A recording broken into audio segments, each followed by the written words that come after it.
Commissioners meeting for September 10th, 2019. We'll begin our meeting by asking Pastor Dan Phillips to come forward to give our invocation, and Commissioner Larry Harvey will lead us in the pledge. Please stand if you're able.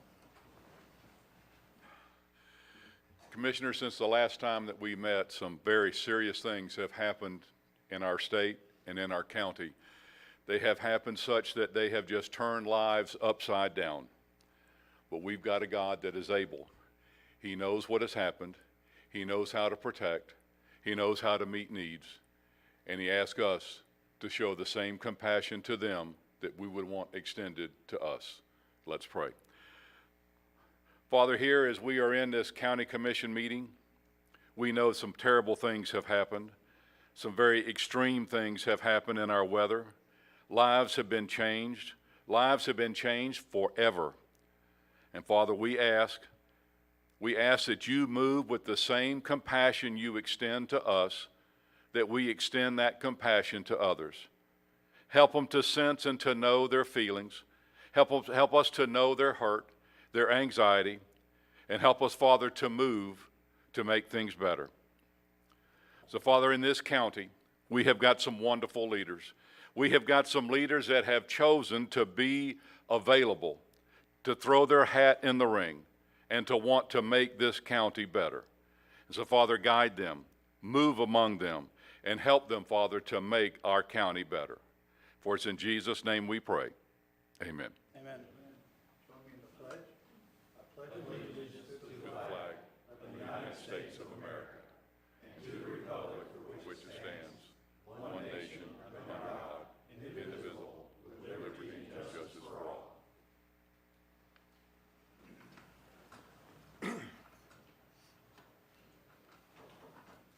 Thank you, Pastor Phillips, and thank you, Commissioner Harvey.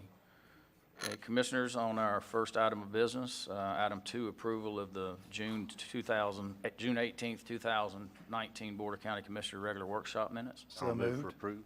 Okay, we've got a proper motion by Commissioner Harvey, proper I'll second by Commissioner Goddard. Any further discussion? Seeing none, all in favor indicate by saying aye. Aye. Opposed, same sign. Next on our agenda is item 3, public hearing. So we'll open up the public hearing portion of this meeting for planning and development services. And item A, I'm going to ask John Ciaffi to come forward.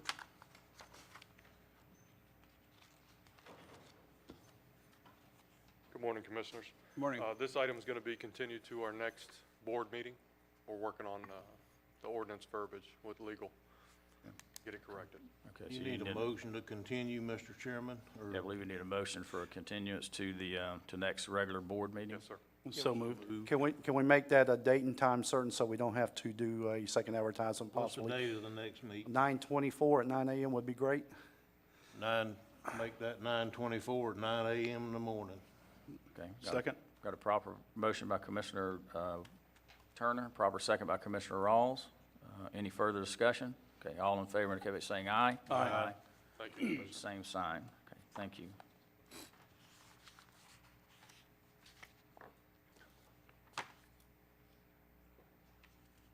Since we have to use a minute, well, I'm going to do this anyway. This is kind of impromptu, but I would just like to have all the staff, the department heads, constitutional officers, the sheriff's officers, Colonel Joe Wells and Sheriff DeLoach, and Alex Sharp, our staff. Would y'all just please stand so we can recognize y'all for all the hard work that y'all put in during the hurricane?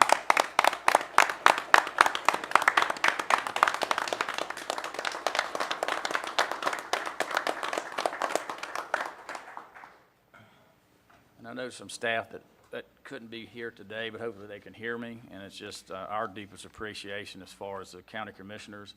I'm just so proud to be a commissioner and to work with all of y'all on a day-to-day basis, and especially during a situation such as the hurricane. So I know in the closing comments, Administrator Suggs is going to address that, but I just wanted to say that this morning. I really appreciate everybody. So we have a 9:05 certain Port Authority, so I'll recess the regular County Board of County Commission meeting. I'll convene the Port Authority meeting. And first item of business, item A, approval of the minutes of the June 18th, 2019 Port Authority regular workshop. I'll move for approval. Second. We got a proper motion by Commissioner Goddard, proper second by Commissioner Rawls. Any discussion? Okay, seeing none, all in favor indicate by saying aye. Aye. Opposed, same sign. Okay, I'll open the public comment portion of this meeting. Any individual wishing to speak on any items of the Port Authority, please come forward. Okay, seeing none, we'll close the public comment portion and general discussion. Commissioners, any items you wish to discuss? I got one. Okay, Commissioner Rawls? Can we get an update on the Project Play? I was actually gonna ask that was gonna myself. say I was I'll too. Commissioner wait till Turner this splash pad? afternoon at the workshop, but this is fine, Yeah. yeah. I just figure for public edification, I know we're, got some new news, I'm sure. Thank you, Julianne. Good morning. How are you? Where's she at? Just a brief update. Watch it, Turner. Because we are still in the blackout period. So the proposals closed yesterday, or the bids were due yesterday, and I'm really happy we received 7 proposals. Excellent. So that's a really good pool for our committee. The proposals are now going out to the evaluation team, and we'll begin the evaluation meetings as they were published. So we'll have a first meeting, and then we'll have presentations, and then a second meeting. So it'll take us a few more weeks for that committee to go ahead and narrow down who they think is going to provide the best value to the county, and then you'll be seeing it back. So beginning of next month, maybe? I believe we have it scheduled for mid-October, just due to some scheduling with our evaluation committee. Okay. Okay, Commissioner Turner? Is it too early for me to ask the question on what the range was from the low to the high proposal? It's far too early. Did you have y'all open the envelopes? No, I really didn't. Well, in an You RFP, want any more remember, an clarification? RFP is not based on cost alone, and Right. it's very customizable. So that's part of what your committee is going to be doing. They're gonna be going through these proposals and then asking these firms to narrow down it, to try to get an apples-to-apples comparison. So these are not real numbers, but as we work today, we could have one company at $1 and one company at $1 million. Over the next week, we're gonna get everybody to the same range, given the amount of products. But then, that is still customizable, once it comes to workshop, and y'all decide what you want to spend based on the components that you can buy for those dollars.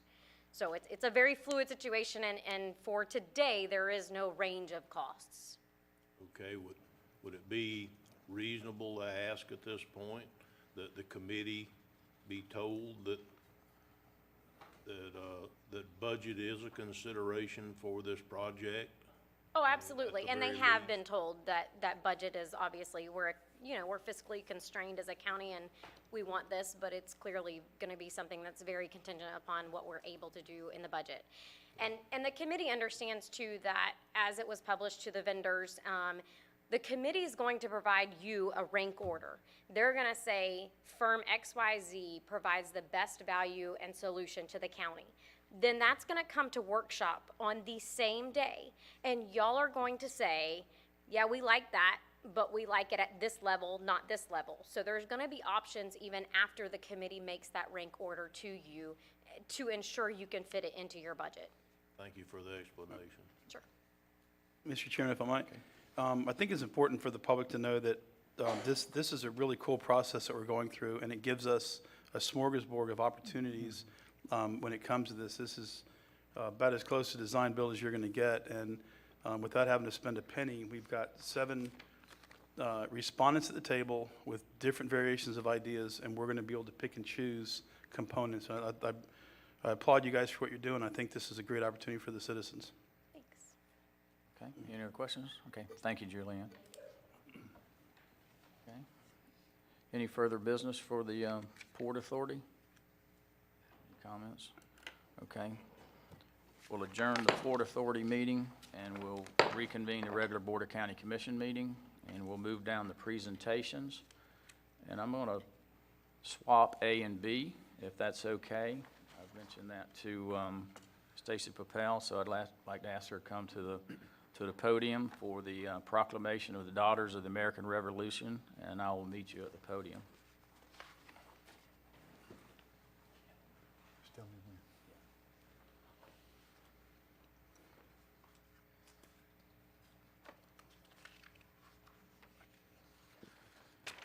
I'd ask Commissioner Harvey to read a brief segue into before we read the proclamation. So Thank you, Commissioner Mr. Harvey. Chairman. Thank you, Mr. Chairman.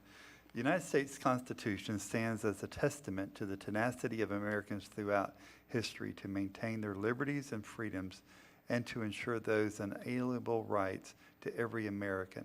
The tradition of celebrating the Constitution was started by the Daughters of the American Revolution.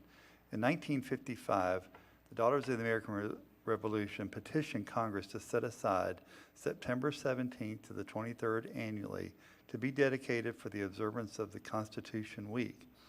The resolution was later adopted by the U.S. Congress and signed into public law on August 2nd, 1956 by President Dwight D. Eisenhower. The aims of the celebration are to emphasize the citizens' responsibility for protecting and defending the Constitution, inform people that the Constitution is the basis for America's great heritage and the foundation of our way of life, and to encourage the study of historical events which led to the framing of the Constitution in September 1787. Okay. Thank you, Commissioner Harvey. Thank you, sir. Putnam County Proclamation Number 2019-70, declaring September 17th to the 23rd of 2019 as Constitution Week in Putnam County, Florida. Whereas September 17th, 2019 marked the 232nd anniversary of the drafting of the Constitution of the United States of America by the Constitutional Convention, and where it is fitting and proper to accord official recognition to the magnificent document in its memorable anniversary and to the patriotic celebration which will commemorate the occasion. And whereas the Public Law 915 guarantees issuing a proclamation each year by the President of the United States of America designating September 17th through the 23rd as Constitution Week. Now therefore it be proclaimed that the Putnam County Board of County Commissioners that the week of September 17th through the 23rd, 2019 is hereby declared Constitution Week in Putnam County. Be it further proclaimed that the Board of County Commissioners urges all citizens to reaffirm the ideals of the framers of the Constitution had in 1787 by vigilantly protecting the freedoms guaranteed to us through this guardian of our liberties and remembering that lost rights may never be regained.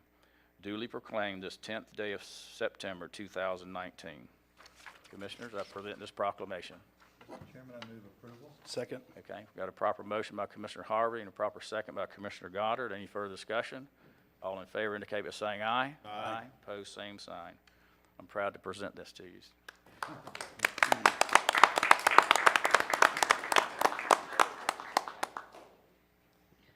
Gentlemen, I'd like to introduce the William Bartram Chapter Regent, Nancy Preston. Appreciate you for what you're doing and recognizing the Constitution. Thank you. No, I'm just a prospective member. Okay. Commissioners, any questions or comments at all? Okay. All right. Thank you so much for your. Get a picture? Yes, we'll get a picture. Thank you for your work. Gotta have a picture.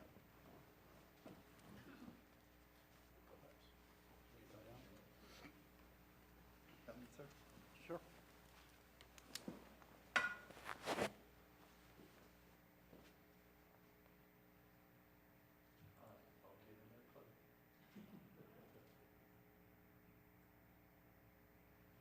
Made it.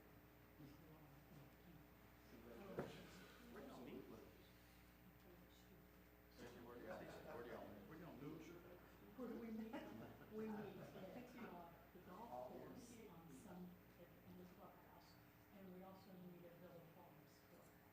have some Thursday lunch meetings, and we have some weekend meetings, so that we can include everybody. And absolutely. We'll be at Barton Falls. You have to be a lady. Mug in hand. Yeah, someone needs to explain.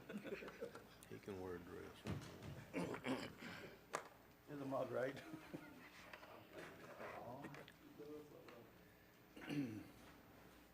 Okay, we'll move to item A, I believe, and we'll ask Quinn Romay and any of his staff that want to come down and Sheriff Deloach, if you want to join us. Colonel Wells.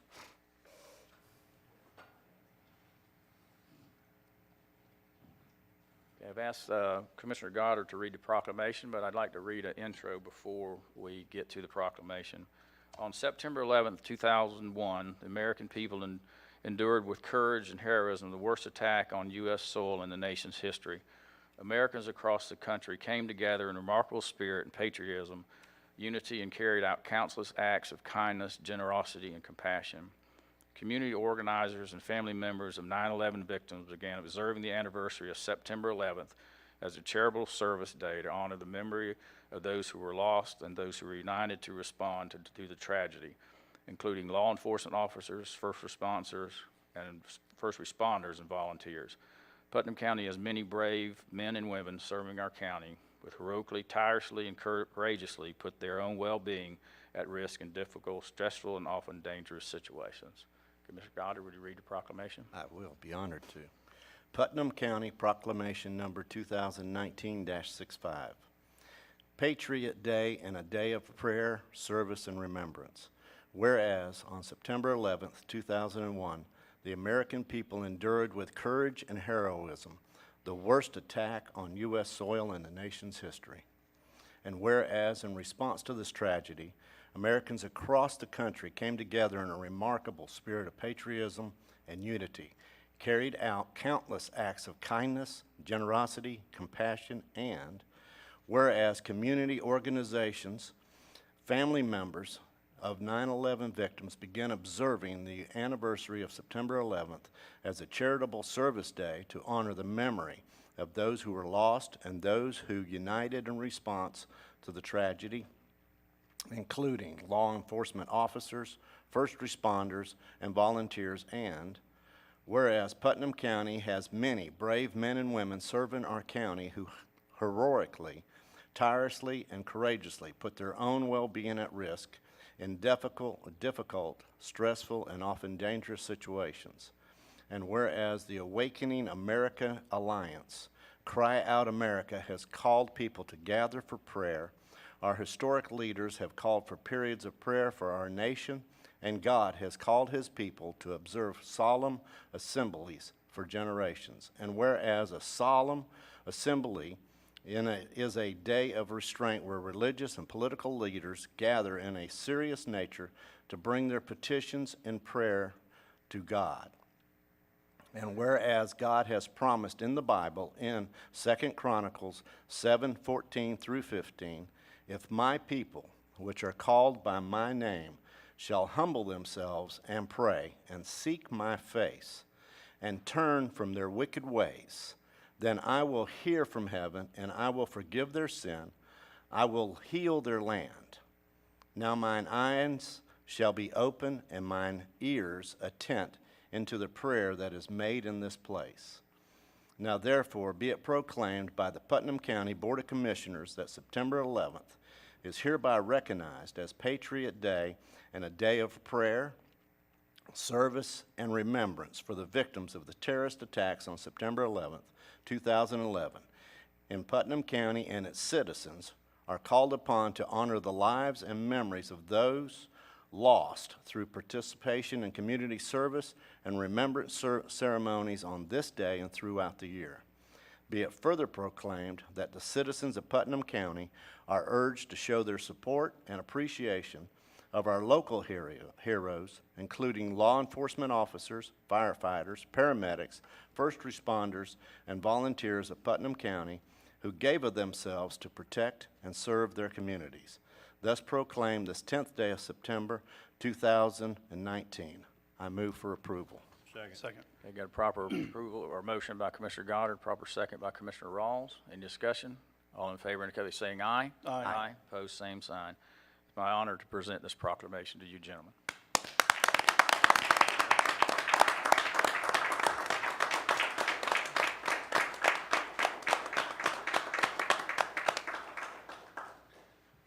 We certainly appreciate it, and I just want to remind everybody of the services we're having tomorrow morning at 9:30 out in the front parking lot by the flagpole. This is our annual September 11th service. And then at 6 o'clock tomorrow night, there'll be a video and another service at Mount Tabor on St. John's Avenue right there by the college. So we ask everybody to come and just remember the day that we all will never forget. That's right. Quinn, if I may, I got something on my calendar for St. James United Methodist as well tomorrow at 11 o'clock. They're having a prayer vigil. Okay. I don't know if you guys were aware of that. No, we're not, but we certainly, tomorrow is a solemn day, obviously, with everything that has occurred, and we all remember where we were at that morning when it all began. So, anything we can do to remember, we certainly support. Chief Romay, out in Interlaken tomorrow morning early, I think it's at 8 o'clock, is the prayer at the caboose also, so. Okay. We can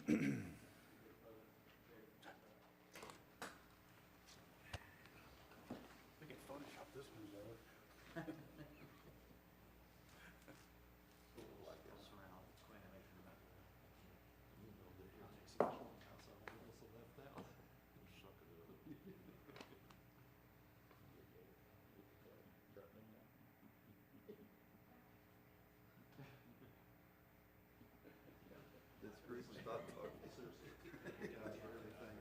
This group, stop talking. 8 o'clock? I think so, yeah. I'll let you do something different.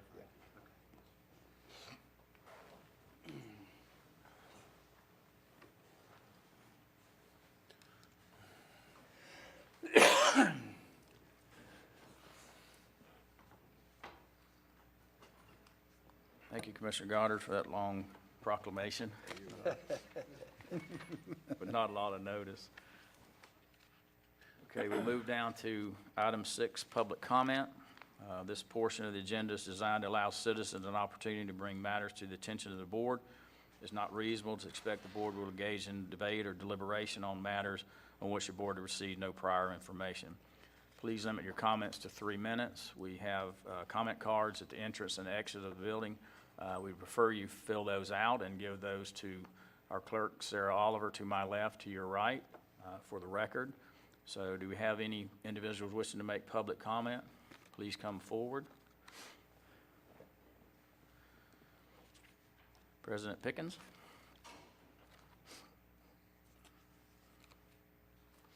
I think I'm having deja vu. Good morning. Gentlemen, I have no axe to grind.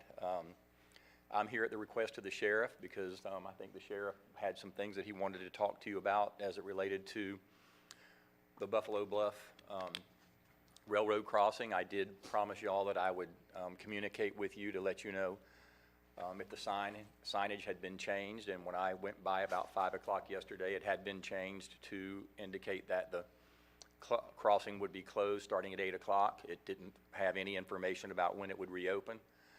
I was here yesterday, so I heard what Mr. Spivey said. Based upon what I heard him say, my wife followed her normal schedule and attempted to cross the railroad at 4:15 a.m., and it was closed. She sat there for about 45 minutes and did not feel comfortable communicating with anyone, and certainly nobody bothered to come over and talk to her and explain to her that it would be open or closed at any particular time. There was also a deputy sheriff who works in another county but lives in Hermit's Cove, who was there with her young child trying to get across to get to work and get the child to school or daycare. And there was a third car.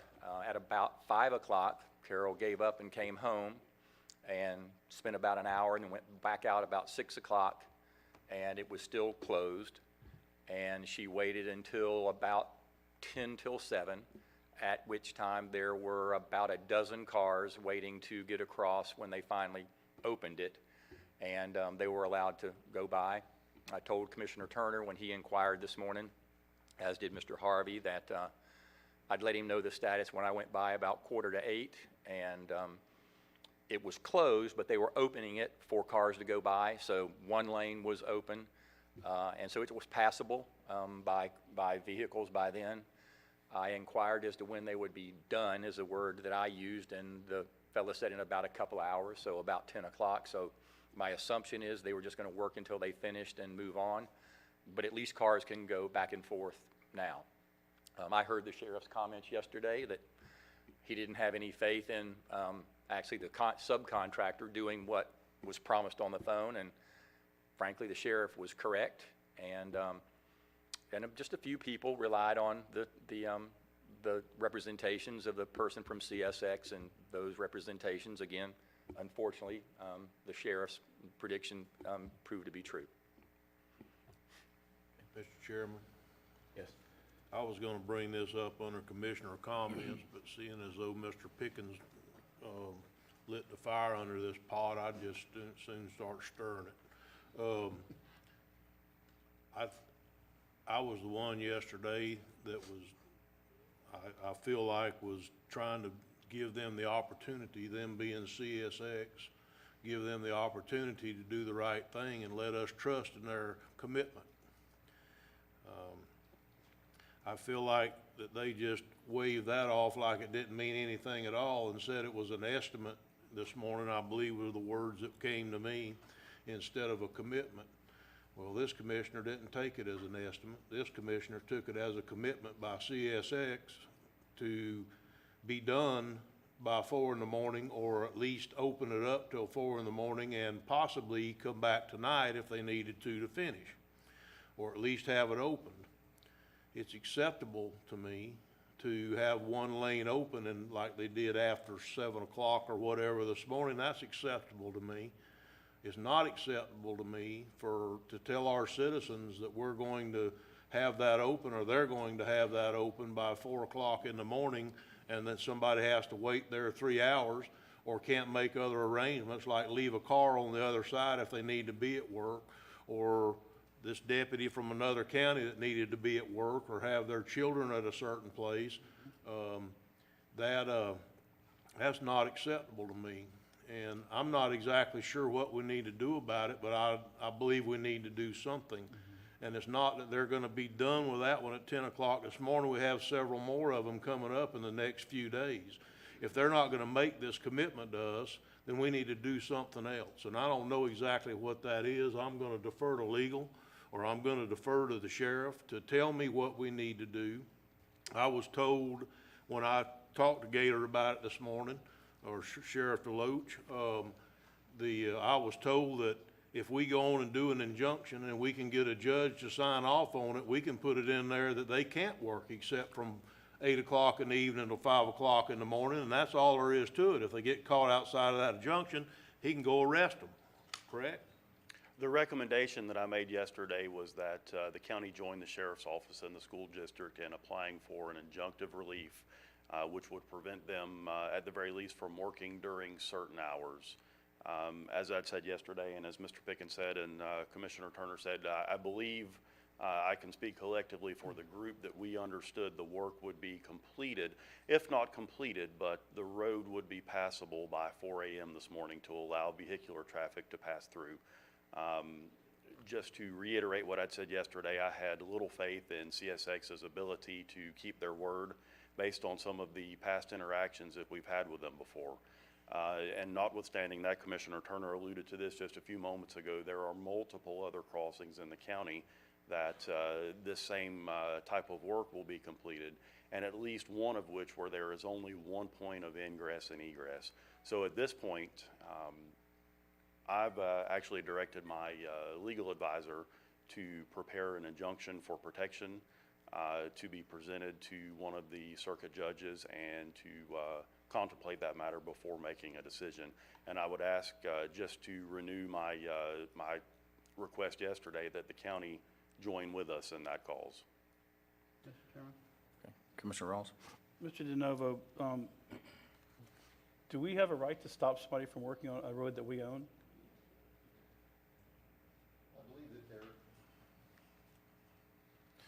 There's always equitable remedies to address a situation, and I think that's where the sheriff's comes in with regard to public safety, and I think that that obligation, obviously, to ensure public safety also rests with this commission. My question goes to basically, if we enacted a policy, and not just for CSX, but for people doing work on the roads, or can we control through policy the times that they can open and close the roads and have hard and fast times that they must open them? Is that possible for us to do? I'm aware, nothing to prevent it. Okay. I personally think, before jumping to the injunction for relief, that we should enact a policy, because if the county doesn't have anything in place already, it almost, to me, it seems like if I was a judge looking at this, I would say, well, you know, you guys have the opportunity to do this yourselves. So maybe it's something we could do. It doesn't seem like it would take a long time to do, and get a policy in place that before 309 gets touched and heading south down, because my understanding is they're heading through the county on through Crescent City and out, so we can control this from here on out. What- I would mention, reiterate what I said yesterday, and that is you already have the authority to institute legal action under 125.01(1)(b). So that embraces injunctive relief like any other relief that you could achieve through a legal process. But would that only be for only this one instance, or would that be in perpetuity? No, it's plenary authority afforded to the Board of County Commissioners of the respective counties. That's state law. I'm saying that if we got an injunctive relief, is that for this instance or for 10 years from now? It would be available anytime you needed it, depending on the circumstances. So and obviously it's, the court is going to consider the factual circumstances of that particular case, but the relief is available to invoke at any point. Commissioner Turner? I think the question was, if I understood, and I'm certainly not trying to talk for you, Commissioner Rawls, I think the question was, does it count the crossings they're fixing to do, or all crossings they're gonna do from now till hell freezes over? Right. So, does that? Is this an injunction We did an for now only? injunction, is it the injunction for just the few crossings ahead of us, or forever and ever, whatever do they do in the county? I think that's a valid question. So the way the injunction would work is the sheriff's office and/or the county, if you choose, would be the petitioner. CSX would be the respondent. And let me be clear, my goal is not to prevent CSX from doing this work, but to spell out in the terms of the injunction the hours under which they can complete this work, so that it doesn't impede the normal flow of traffic and doesn't unduly displace our citizens or limit their access to their homes or medical appointments. I can tell you that whenever I was down in Buffalo Bluff yesterday, I spoke to several elderly residents who had actually made arrangements to stay in motels because they had doctor's appointments in St. Augustine and Jacksonville. And I think that it puts an undue burden on them to have to undertake, seeking shelter elsewhere as opposed to in their own home, especially when contemplating that a number of them are on fixed incomes. I guess the question I would have next would be, are we gonna seek the injunctive release for the ones that only have one ingress and egress, or are we gonna seek them for all the ones in the Putnam County that are fixing to be done, or all the ones from now until the end of time, they have to go by the same thing?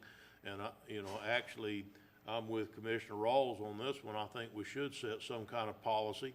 I just don't think we have time to set that policy between now and when this is gonna happen. Sure, and that would be my concern. I think that moving forward, it would be prudent for the board to establish some type of policy, specifically with regard to neighborhoods that have one point of ingress and egress.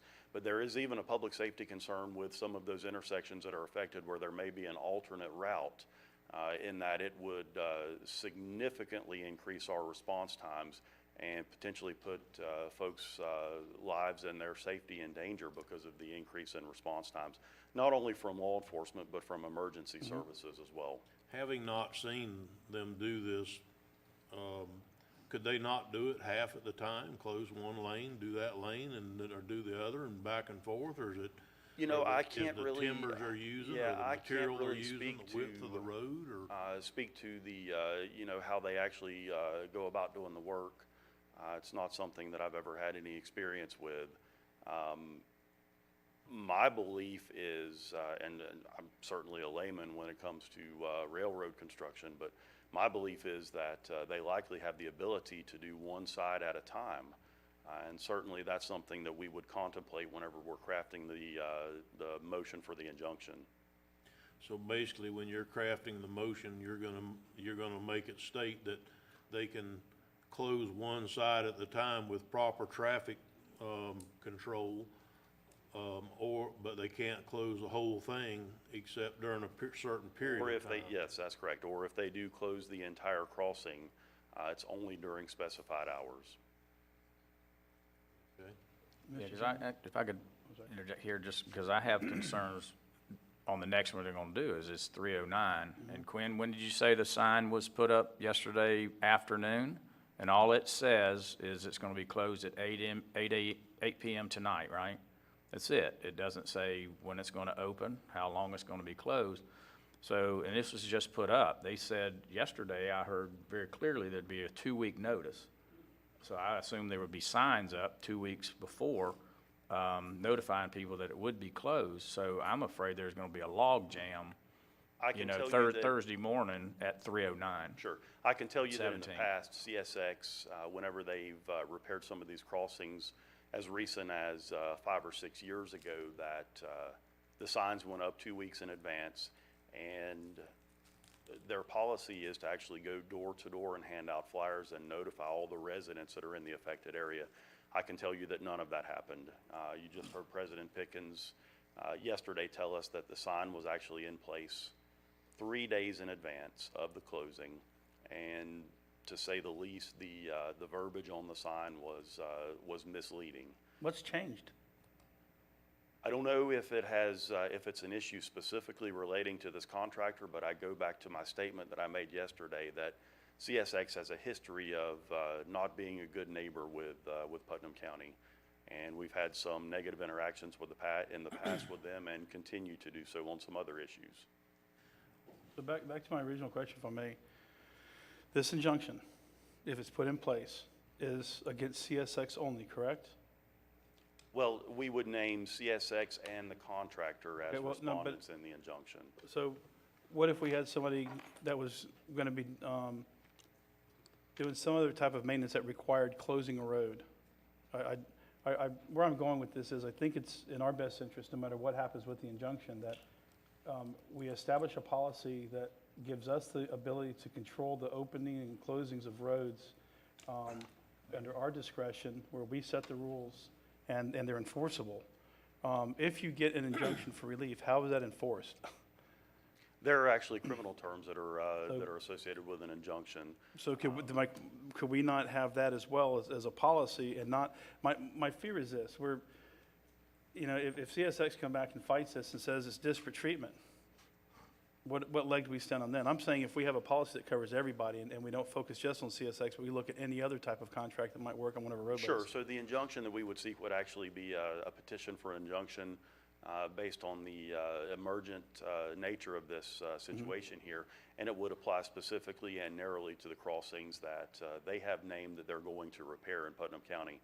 I don't know that we could place an injunction against CSX or any other entity in perpetuity from doing any other work in the future because of the scope of the work might be different. But I would have to defer to Mr. DeNovo to I'm not maybe opposed, provide some- I'm not opposed to the injunction for this one instance, Sure. but I think going forward, we need to get this under control so we don't have this happen again in the Sure. future. Yeah, My recommendation from a public safety perspective would be for the county to join the sheriff's office and the school district in our petition for the injunction, and then work from this day forward to develop some type of a policy that gives contractors guidance on when they can actually close roads during specified or enumerated hours moving forward.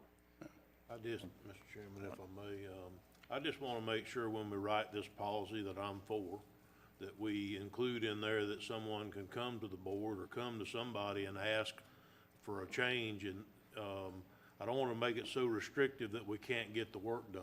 Certainly, I think there's always I don't extenuating mind them coming in and asking or whatever, but there needs to be something in there that is not this way and this way only, because I'm not smart enough to sit up here and tell you everything that's gonna happen in the next 30 years in Putnam County. So, so when do you think you're gonna have your injunction drafted up, Sheriff? I can tell you that my legal counsel, Mr. Sharp, already has a rough draft of the injunction. So we'll be prepared to present it to one of the circuit judges as early as early this afternoon. We looked Okay. at that at workshop? Does that injunction that has been prepared include the discussions that we've had here this morning? Not at this point, Or is but it, I don't mean included, but is that what it says, is what I'm asking? Or does it just say you can't do it, and you got to quit, and you can't work outside of these hours? I mean, I want to be on your side, but I'd like to know what I'm signing. I don't want to sign a blank sheet of paper. I'd like to at least have an idea of what you're asking.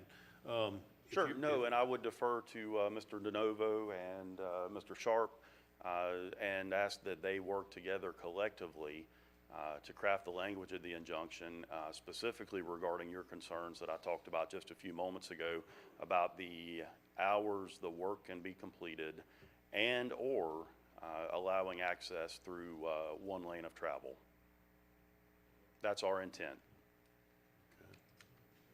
Okay. Can we look at it during workshop? Mr. DeNovo, did you want to? Yes, I just had one question for the sheriff.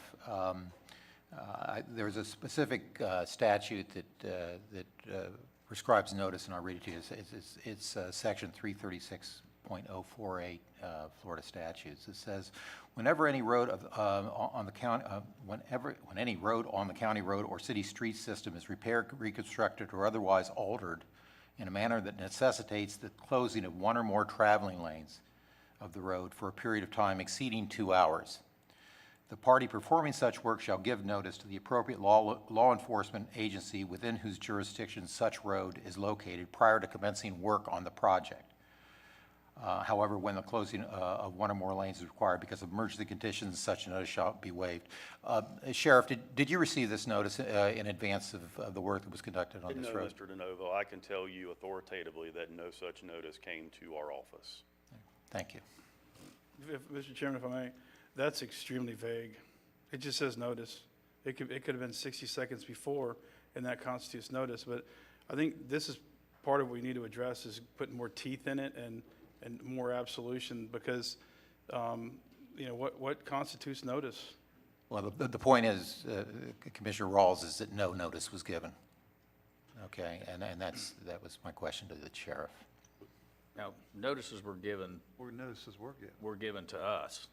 But not to the sheriff. There was an email There was sent an out. email sent out, There was an email 26. sent out, and it just, but didn't, I think Alex, Mr. Sharp read the notice, I guess that you had, correct? When y'all were talking Sunday? Yes, sir, You were saying Mr. about your Chairman. conversation there, and it had no complete closures in there. That is complete. The notice that was received on August 26th had a list of the closures, and it had nothing in that notification, their PSA, of any closure, complete closure of any streets within the project scope for anything in South Putnam. We did have a conversation, or let me rephrase, I had a conversation on Saturday with the subcontractor who is listed as a point of contact for this project. I had a conversation of postponing it due to the lack of notification. We heard Mr. Stivey yesterday very clearly state that their normal process is to notify every single resident, put notification out with signage within 2 weeks. None of that has happened. The request to postpone it and just move the project down the line where we didn't have a single ingress egress was not acceptable. Asked them if they would consider just shutting down one lane at the time. That was not acceptable. The notice that we received on September 5th was the first time we received notice that the lanes were going to be completely shut down. Okay, so we started as soon as we found out of trying to come up with a solution to this problem, working through the contractor of record for CSX, and we haven't been able to get a resolution to date. Commissioner Turner? I concede all that. I agree. They didn't keep up their word. I'm ready to move forward. Is there any way that we could do a time certain today that the attorney's gonna be done, where we could have some kind of a rough overview of the draft of what it's gonna say, or would y'all rather not do that, or what are we doing? I mean, we got a workshop at 2 o'clock this afternoon. Is that too late in the day? I think that prudency would dictate that time is of the essence here, and the sooner that we can get this before a circuit judge, the better off we'll be. Okay, so, 11 o'clock, is that too early?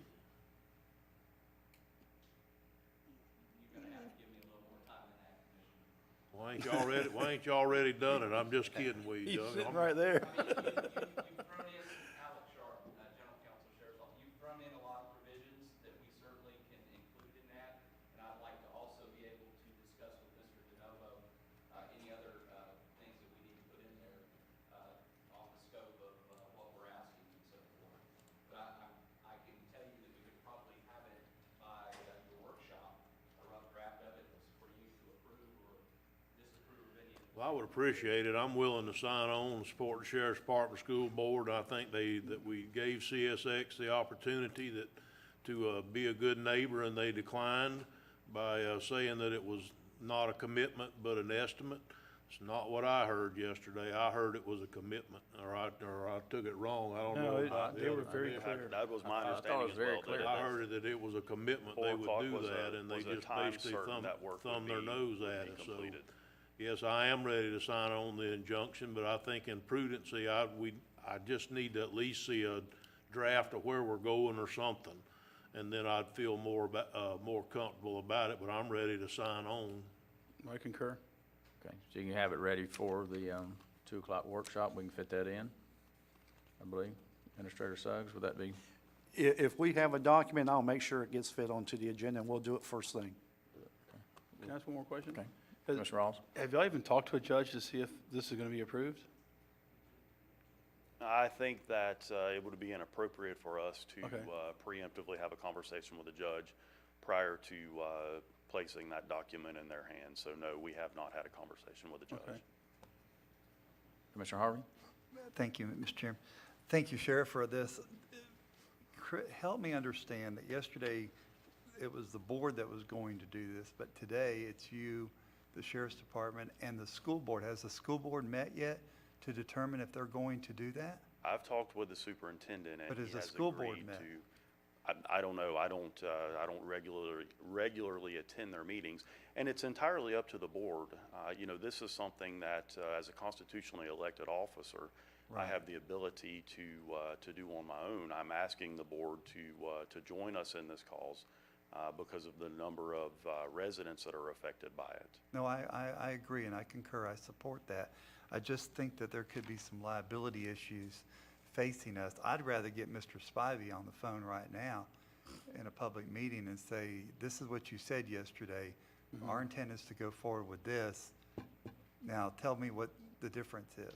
Well, I can tell you that we have exercised our due diligence. I feel like with CSX, Mr. Sharp spent innumerable hours over the weekend conversing back and forth with CSX's legal counsel to come up with some sort of an amicable resolution for both parties, and we're still not there. Okay.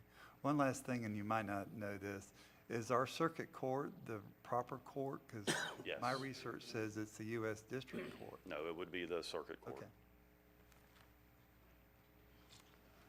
Okay, so you bring it back to our 2 o'clock workshop then, is that correct? Okay, we'll look at it and hopefully move forward with it. Mr. Turner? If something happens that you get it done by 1:30, could you email it to us and let us take a look at it, where it's basically to walking in and saying, okay, I've read it, I'm okay with it, or whatever the thing may be, and it's a 2-minute thing instead of a 30-minute thing or whatever? I assure you, Commissioner, it's not going to reflect anything but what's been discussed in here in this conversation right now. Okay. And yes, I will do due diligence as fast as I can to get it to you so you can review it. But And that ju- would cover, as of, if the judge signed it this afternoon, that would cover anything going forward had From to this be done point- within from this those, point moving in those forward. criteria. Yes. I'm good. I think we do need to sign on with you, Sheriff, and as far as getting Mr. Spivey, is that his name? Spivey on the phone, I don't wanna talk to him again. I don't- 'Cause I I feel don't like see he that there's lied any to me need in that, yesterday, you and know, I'm not good about that, Sure. so I don't need to speak to him again. I think we just need to go move forward, Mr. Chairman. Do too. Okay, so we'll move it to the workshop. Yep. Okay, thank you. Okay, thank you, Sheriff Deloach. That was a little longer than 3 minutes, wasn't it? Okay, next public comment, Mr. Douglas Hayes. Please come forward, state your name and address, and try to keep it to 3 minutes. And just 'cause my timer's busted doesn't mean I'm not paying attention, Douglas. I'll do my best. My name is Douglas Hayes. I'm at 216 Hilltop Road, Satsuma. Candidate for County Commissioner, District 3. Gotta get that free ad in while I can. What I'd like to address right off the bat is an accountability for something. The marijuana medical dispensaries. I'm finding out that we have several people that have been prescribed that, and they're having to leave county to get their prescriptions filled. I personally have been drug and alcohol free for over 10 years, so it's not an ulterior motive. But at the same time is that it's a potential revenue draw for the county. I'd also like to propose that in the surrounding cities and communities that they do civil citation for low-level possession of marijuana, which may actually keep from the overcrowding of our jail. Not counting that poor choice of that individual, it could affect their employability and their education and a lot of stuff for making poor choices when it looks like a social trend that marijuana may be legal someday. The other thing is that would be a potential revenue draw in the civil matter and in turn could be used for rehabilitation. The other thing is that if you look at the opiate epidemic that we have, and which is now soiree to a methamphetamine, that what they do as a replacement treatment is methadone. Now, to explain that my personal choices, when you run with idiots, you're an idiot. Well, I'll tell you, I ran with some idiots. And in my travels in life, I've discovered that alcohol is the gateway drug to stupid behaviors to going to other harder drugs. Where if somebody that instead of doing methadone may be prescribed legally to consume marijuana, they may stay away from alcohol and other drugs and be emotionally addicted versus physically addicted to a drug. The next thing is I'd like to present to you in regards to animal control. I have discovered that there's a methodology for revenue draw by having what the surrounding counties have what they call the Friends of, which is a nonprofit organization that's the fundraising arm. We have a Friends of that seems to be providing social media, but it is not a nonprofit organization. I do believe it may be one or two individuals that are devoted to the concerns of the animal control. I have heard through the grapevine that there is an organization that's trying to get together to be a funding mechanism, but I think we need to get all on the same page. They hijacked the name and invite them to the program of creating a nonprofit so that we'd have a funding mechanism for our animal control. Not counting that there seems to be a name issue. Animal services, animal control, what are we? And it seems like the going trend now is animal services and rescue if you look at the surrounding counties. So when you start creating some legislation in regards to possibly legislating a no-kill shelter is also to change the name and label your vehicles, which is not such a brown shirt type behavior as animal services and rescue. Look at the city of Palatka. It seems to be more user-friendly. The next thing Mr. Hayes, is... if you could wrap it up, please. Okay. If you would. Well, I'm trying to do 1 minute at a time, but I'll be quick. Okay. The next thing is an accountability for what they call in the world, it's called the pigeon drop, okay, where everybody puts their money in a bag and it's perpetuating an idea. Well, we had a gentleman come in and apparently the city and the county for the revitalization of Palaca and gave the man $20,000 plus a $10,000 expense fee. What has taken place lately? Other than a flash in the pan, they re-gardened and apparently had some type of small business contest, but I don't see anything taking place. And where the pigeon drop comes about is that you get a flash in the pan and you're quote unquote left holding the bag. What I would like to recommend is a starting point, which is our website. I've been saying this for over 4 years now. It is pathetic. There are standards that could be met. The other thing is that when the traveler is coming through and they hit Putnam County, it seems to me that you see the jail log first and or the tax appraiser's office, which is not really marketable. There is a methodology Mr. when you Hedges, do please. search engine optimization. 30 seconds. Okay. You can, one is you need to title all your web pages. You can use a backlink method and also an anchor text, and that might manipulate where the clicks and where you fall on the search engine. Also, there's no meta crawlers, which even though they are not necessarily standard, what they call meta tags, but the broad-based like DuckDuckGo uses meta crawlers. And that, once again, if we have the proper meta tags, that'll bump us up on the top of the list. Thank you very much. I had one more, but that's all right. I'll catch you next time. God bless. Mr. Chairman, Thank if you, I Mr. might. Hayes. Okay, Commissioner Mr. Ross? Hayes, I think, I said this last time you were here. I applaud your enthusiasm. I think you do a lot of great research, and you really do have a lot to offer to the conversation. If you would work with the Animal Services Committee, that's our advisory committee. So if you would work with them, share your ideas. That's the ones that are really going to have to bring it before us to have a meaningful conversation. But I think that's your end, would be to sort of attend those meetings and participate in those. Well, actually, when you were looking for members of the advisory board, it was actually stated that I was the only one that had signed up for an advisory board. But apparently, the person that decided to choose picked somebody out of their buddy club. You can still go. Okay, we don't need to get into that part of it, Mr. Okay, Hayes. but when all said and done is I attend them, and I'm not a member of the committee. So you're as a public member, you are allowed to go, and you can have all the input you want there. But I think that'd be a better avenue for you, to be honest with you. And then let them hear your ideas. You got some wonderful ideas, but I think it needs to start there. And those meetings are posted, and you're more than welcome to attend those. And I believe you're probably going to say that they're at 9 a.m. in the morning, and that was by the choice of the committee members themselves. Is that correct? Yes. I think that's correct, so we can't They change can meet anytime that. they want. Okay, but you're more than welcome to attend. Okay.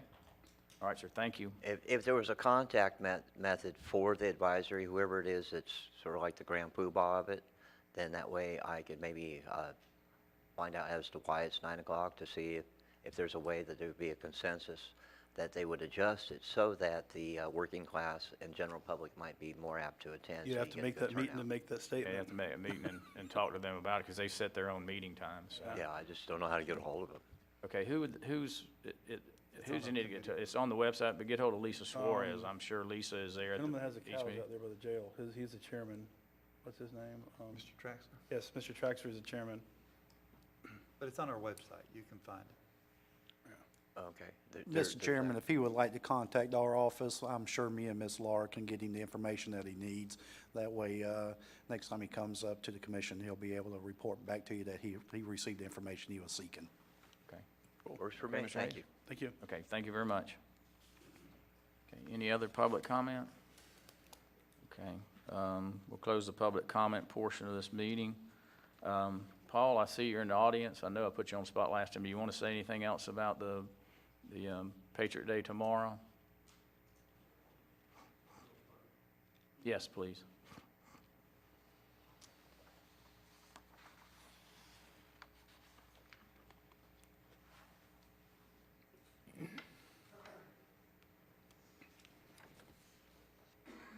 Paul Flato, Battalion Chief, Putnam County Fire Rescue. Sorry I was late. I was on a call, had to ride in with the ambulance to Orange Park, but thank you all for the proclamation, and we'll do, I believe we'll do, we have a program set up tomorrow to fully recognize and remember the events of 9/11. We ask everybody to try to arrive between 9:30 and 9:45. That way there's nobody driving up when we're trying to do the moment of silence and stuff like that. That way they can also find a seat if they desire. We'll begin at, the honor guard will be coming in, and at 9:59 we'll have a moment of silence. At 10 o'clock we will begin the service. It usually lasts between 30 to 45 minutes. We'll try to get everybody in and out as quickly as possible. However, at that time we'll do a benediction. We do the honor guard presentation of the arms, the flag being lowered, raised and lowered to half staff. We'll have a remembrance address by Commissioner Pickens. And again, it's just for us to not forget. I mean, there's a lot of times that people are scheduling things on 9/11, like my person wanted to come do my air conditioner. I'm like, I got stuff to do that day. People want us to teach CPR today. I'm like, listen, it's 9/11. Oh yeah, we forgot about that. Well, that's what happens when you don't take the time out to remember how our country was changed 18 years ago tomorrow. So we'll be out there tomorrow. We're going to do our best to get it done and honor those that have went before us. And then at noon there'll be a day of prayer, or an hour of prayer at the I don't know if they're going to do it at the gazebo this time. I think they were going to do it at a local church. You need to check with your listings for that. But then in the evening at 6 o'clock, we'll be at Mount Tabor Church recognizing our hometown heroes, those that serve in our county. We'll be recognizing them. I'd like to invite everybody to attend that. I spoke with Reverend Flagg the other day. We have confirmed Ken Amaro will be a guest speaker again. He came last year and gave a really great message. And then we'll have a video montage of some of the events that we've been through this year, and also a 9/11 tribute video. So there's light snacks afterwards. So I'd like to invite everybody here and that can hear us online and whatever to please attend. It's a great service. It's a great way to honor those before us and those that are serving today. Thank you. Thank you, Paul. You have Before anything you else? sit down, you might have a question, but I just want to recognize Paul. Earlier in the meeting, we did recognize all the staff that were here, and constitutional officers, just thank them for all their efforts during the hurricane preparedness. And Paul was one of the busiest persons out there with the public information. I think he was on the go 24 hours a day. But, Well, I tried. But I had help. I mean, honestly, working this with year the sheriff's office and the school system also. So it was really a well-organized effort, and I just appreciate everything that you did. Well, I appreciate you guys, and thanks for the opportunity. And the sheriff's office and the school board, I mean, we really worked together great, and it really was a good unified team effort. Thank you, guys. Okay, thank you, Paul. Okay, we'll move down to item number 7, the consent agenda. Any items, any commissioners wishing to pull, and I will make the announcement that staff wishes to pull item G. So item G will be pulled for a later meeting. So we'll start with Commissioner Harvey. Any items you wish to pull? I have none, sir. Thank you. Okay, Commissioner Turner? I have none. Commissioner Goddard? I have none. Okay, Commissioner Rawls? I'd like to discuss item H. H? That's a good one. What? That's a good one. Okay. All right, Commissioners, can we get a motion to approve the consent agenda items A, B, C, D, E, and F? So moved. Okay, we've got a proper motion by Commissioner Harvey, proper second by Commissioner Turner. Any further discussion? Okay, seeing none, all in favor indicate by saying aye. Aye. Aye. Opposed, same sign. Okay, item 8, Commissioner Rawls. All right, so the money that we're spending on St. John's Avenue, do we own that part of St. John's, or is that in the city?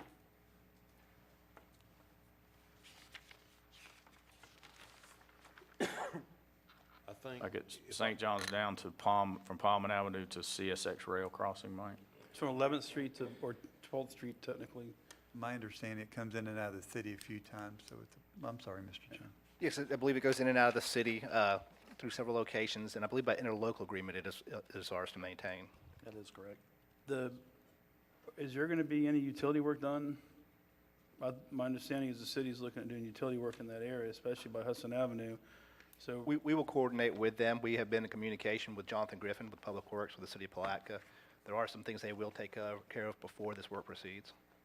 my concern is with the issues they ran into on 9th Street, They had a lot of unforeseen conditions.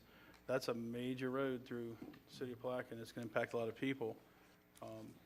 Has there been any conversation about the utilities that are in there now and the condition they might be in, and what they're going to do to mitigate that if they start?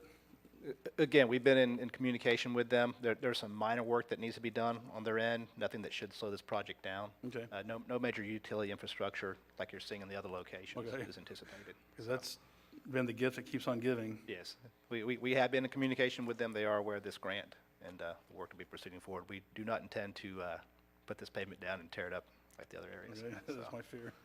All right, Commissioner Turner? I didn't have anything. Oh, I'm sorry. Commissioner Harvey? Yeah, thank you, Mr. Chairman. Him waving at you over Okay. my shoulder. Mr. Nimitz, has there been any conversation with the city of Palaca in case there is any overruns that they can participate in? Because it is going in and out of the city quite a bit, so. We have not approached that with them, but we will in the event I that think it's that, yeah, I think anticipated. that conversation Absolutely. should happen, so.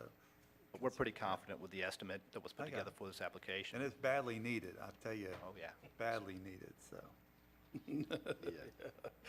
Okay, any other questions? Okay, thank you, Mr. Mike. Chairman, Mr. I Nimitz? move approval for item H on our consent agenda. Second. They've got a proper motion to approve item H by Commissioner Harvey and a second by Commissioner Turner. Any further discussion? Okay, seeing none, all in favor indicate by saying aye. Aye. Opposed, same sign. Okay. Thank you. Okay, Mr. Mike Brown, we have a 10 a.m. Public hearing for planning and development. So I'll turn it over to Mr. Mike Brown. Mr. Chairman, Mike Brown, Planning Development Services. Item SM 19-001 is a small-scale land use amendment. As you are aware, a small-scale land use amendment, this only requires one hearing, so this is also the adoption hearing. The applicants are Dustin and Savannah Shirley, and this, as I indicated, a small-scale land use map amendment to change a 5.21 acre parcel from Ag 2 to rural residential. The zoning of the parcel is agriculture, and the parcel is located at 820 State Road 26 in Melrose, Florida. There is a aerial showing the outline of the parcel. Zoning, as I indicated, is ag, and you'll notice there's R2 zoning just north of it. Future land use is ag 2, and the proposed is to go to rural residential. Just a little background and analysis. The existing future land use of ag 2 allows for a maximum density of 1 dwelling unit per 20 acres. The subject parcel was created via recorded deed back in 2002. However, during that the creation did not go through the appropriate subdivision procedures in place for the county at that time. Had it, the county would have required the land use change at that point. And that's not unique. That happens in Putnam County. And the resulting 5.21 acre parcel does not meet the density for the land use.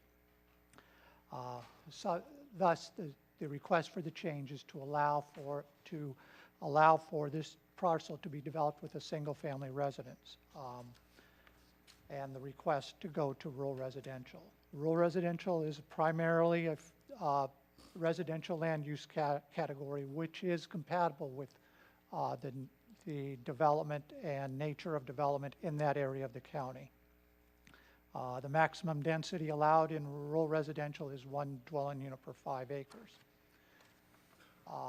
This area of the county does consist of a mix of residential uses and ag uses.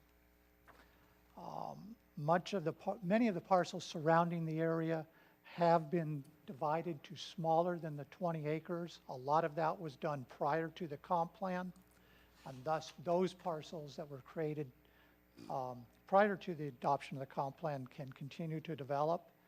In addition, the county has, back in 1997, vested that subdivision just north of this, which was R2. So the request to change this to rural residential is staff believes is compatible with what we're seeing out there. Just as an aside, as we're going through the comp plan update, this is an area that staff has identified to look at for maybe reconsider of the overall land use in that area. So in conclusion, staff finds that the request to go to rural residential meets the locational requirements as set forth in policy A1934 of the comp plan. Staff believes that the rural residential future land use is compatible with the surrounding uses and how the area of that area of the county has been developing. The change is consistent with other goals, objectives, and policies of the comp plan, and staff recommends approval of the request to amend the future land use map from Ag 2 to rural residential for this parcel. Any further questions of staff? Okay, any questions of staff? Okay, no questions of staff? Okay, is the applicant here? Okay, you wish to make any comments? Okay. All right, this is a public hearing, so I open up the public comment portion. Any individuals wishing to speak for or against this particular amendment? Okay, seeing none, we'll close that portion. And what's the pleasure of this board? I move for approval. A second. Okay, we got a proper motion to approve SM 19001 by Commissioner Goddard and a second by Commissioner Rawls. Any further discussion? Mr. Chairman, Okay, Commissioner Turner? does the motion, well, Lawyer Joe's got his head stuck in his ear. Does the motion have to read like it would if it came from the planning commission, that the actual motion needs to state that finding it consistent with the goals, objectives, and policies of the comprehensive plan, that moves approval? Or does it just say move approval and we're good enough? It used to be when I was on the planning commission, our attorney at that time said that you had to state why you were doing it, not just that you were doing it. And that was back before, when it was quasi judicial, not a recommendation like it is now. Well, this hearing today is quasi judicial that we're going through right now. So would we need to state that as part of it or not? If you wish to state it, I don't think, it's actually, the comp plan amendment is a legislative change, so, you know, the motion is going to embrace anything that was presented to you at, at this hearing, so, I think it's adequate, just as, make the motion for approval. However, if you would, in an overabundance of caution, if you want to, amend your motion to state it, that is as follows. I'm good either way. I'm just trying to make sure we're doing it correctly. Okay, so we're okay? Okay, so we're a proper motion on the floor by Commissioner Goddard and a proper second by Commissioner Rawls. Let's want to make a motion. Okay, you want to rescind your for first motion? approval. Well, we'll rescind the first one. Okay, you want to rescind the second? Okay. Yep. Okay, make a motion for approval based on small-scale future land use amendment from agricultural A2 to rural residential SM 19-001. Second. Okay, so we got a proper motion by Commissioner Goddard, proper second by Commissioner Rawls. Any further discussion? Okay, all in favor, indicate by saying aye. Aye. Opposed, same sign. Mr. Chairman? Yes, okay. May Commissioner I have Harvey? a little latitude on something? Yes, sir. It doesn't really affect this case, but Mr. Brown, on page 94 of our agenda, on the second paragraph, you put a statement in there that says spot zoning is not illegal. And I've always been told since I was here that spot zoning was illegal. But your next statement said, but it's frowned upon. So I think before we go out and tell people it's illegal, I need a little clarification from you. The big test really comes to compatibility with what's going on out there. I mean, that's why spot zoning is frowned upon. I mean, there's nothing, I'll defer to the county attorney, but I can find nothing that says it's illegal to spot zone. But the issue always comes down to compatibility with the surrounding uses. All right, so our statement should be, it's not illegal as long as it's close to being compatible or compatible, is the Yeah. answer. Yeah. Thank you, Mr. Chairman. That's all the clarification I need. Mr. Chairman, if I might, Commissioner Ross? a lot of this stuff's gonna be addressed when we revise the comp yeah. plan and the future land use map, so it's gonna put all that to bed, hopefully. Yeah, I agree. We're close to it. Well, there'll always be, if I may, Mr. Chairman, there'll always be questions. I mean, nobody's smart enough to write a comp plan and a land development code that's not. you were. No, I'm not gonna even attempt it. But I think he is. But Okay. you're just not gonna you're gonna miss things as Yeah. you go. It's just not possible. It's such a massive document that you're fixing here, so, but hopefully when we get done, it'll be a lot better than what it is now. And we don't wanna have somebody go in and start a pig farm next door to a We'll pharmacy. We'll that- build in the safety issues. Yeah. I think we're on the right track. Congratulations. Okay, all right, thank you, Mr. Brown. Good luck with your project. More tax dollars. Okay, we'll move down to closing comments. Appointments. Well, got clerk of court. I know Honorable Tim Smith had to leave. Susan, do you have any comments you'd like to make? I just would like to publicly thank my staff for the work they did before the hurricane.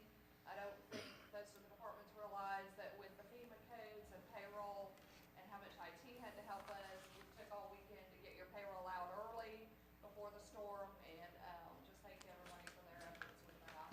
But other than that, no. Okay, thank you, Susan. Definitely a team effort. Okay, appointments. Any appointments? We'll start with Commissioner Rawls. I have none. Okay, Commissioner Goddard, I have none. Commissioner Turner. Yes, Mr. Chairman, I'd like to nominate Chase Barnes as a realtor component for the at-large position on the Affordable Housing Advisory Committee. I second. Okay. Okay, we've got a proper motion and a proper second. Open for discussion. Yeah, I'm sure you contact him. Had a discussion with him about it, And correct? he would be able to, how often do they meet? They don't meet that often, do they? Not quite sure, but he had a long conversation with Laura about when they do and when they don't and what happens. And then I had a conversation with him after that, making sure he was, He can, he was interested. I know that he was on another committee and ended up getting off of it, but that was when he was in a different occupation than he's in right now. And he explained to me, he felt like he could take the time to do it now that he's changed to being a realtor from a car salesman. okay, well, good, because I know the young man, and he was highly recommended to me to put on a position to a board, the ZBOA. And I think he's very capable, but I do believe with his occupation back then, it made it hard for him to attend. So I think it's an excellent suggestion, so recommendation, okay. Is there any other discussion? Okay, all in favor, indicate by saying aye. Aye. Opposed, same sign. Okay, Commissioner Harvey? I have none. Okay, and I have none also. Okay, we'll move down to closing comments, and I'm going to go to our legal counsel, Mr. Joe DeNovo, first. Thank you, Mr. Chairman. I just wanted to reflect a little bit on what we went through in the last week because, obviously it was quite an experience. And, obviously I'm new to the county and I was, some people kind of kidded me saying, boy, you really got thrown into the fire right from the very beginning. And to some extent that's true. I'd also like to say that when things like this happen, and you never want them to happen, but they sometimes do, it's a challenge, but it's also an opportunity. And in my case, it afforded me the opportunity to get a better sense of the community and the fine people that I work with. The week at the EOC was pretty intense and pretty demanding. But I gotta just say, in kind of a shout out to all the fine people that I had the opportunity to work with and what it really reflected on the community. And that goes, obviously for the Board of County Commissioners who were there every day helping out, and obviously the great staff that I was able to work with, and all of the constitutionals and the representatives from our cities that we work, and the superintendent, and obviously so many people to mention, that enabled that to work. It really was a remarkable thing to witness in terms of how collaboratively everybody worked together to serve the citizens of this great county. And I just wanted to mention also, you know, everybody had a role, and you know, none of this happens just automatically. I really want to, you know, hats off to Chief Ramey and just making that facility comfortable for the people that have to do the work that needed to be done.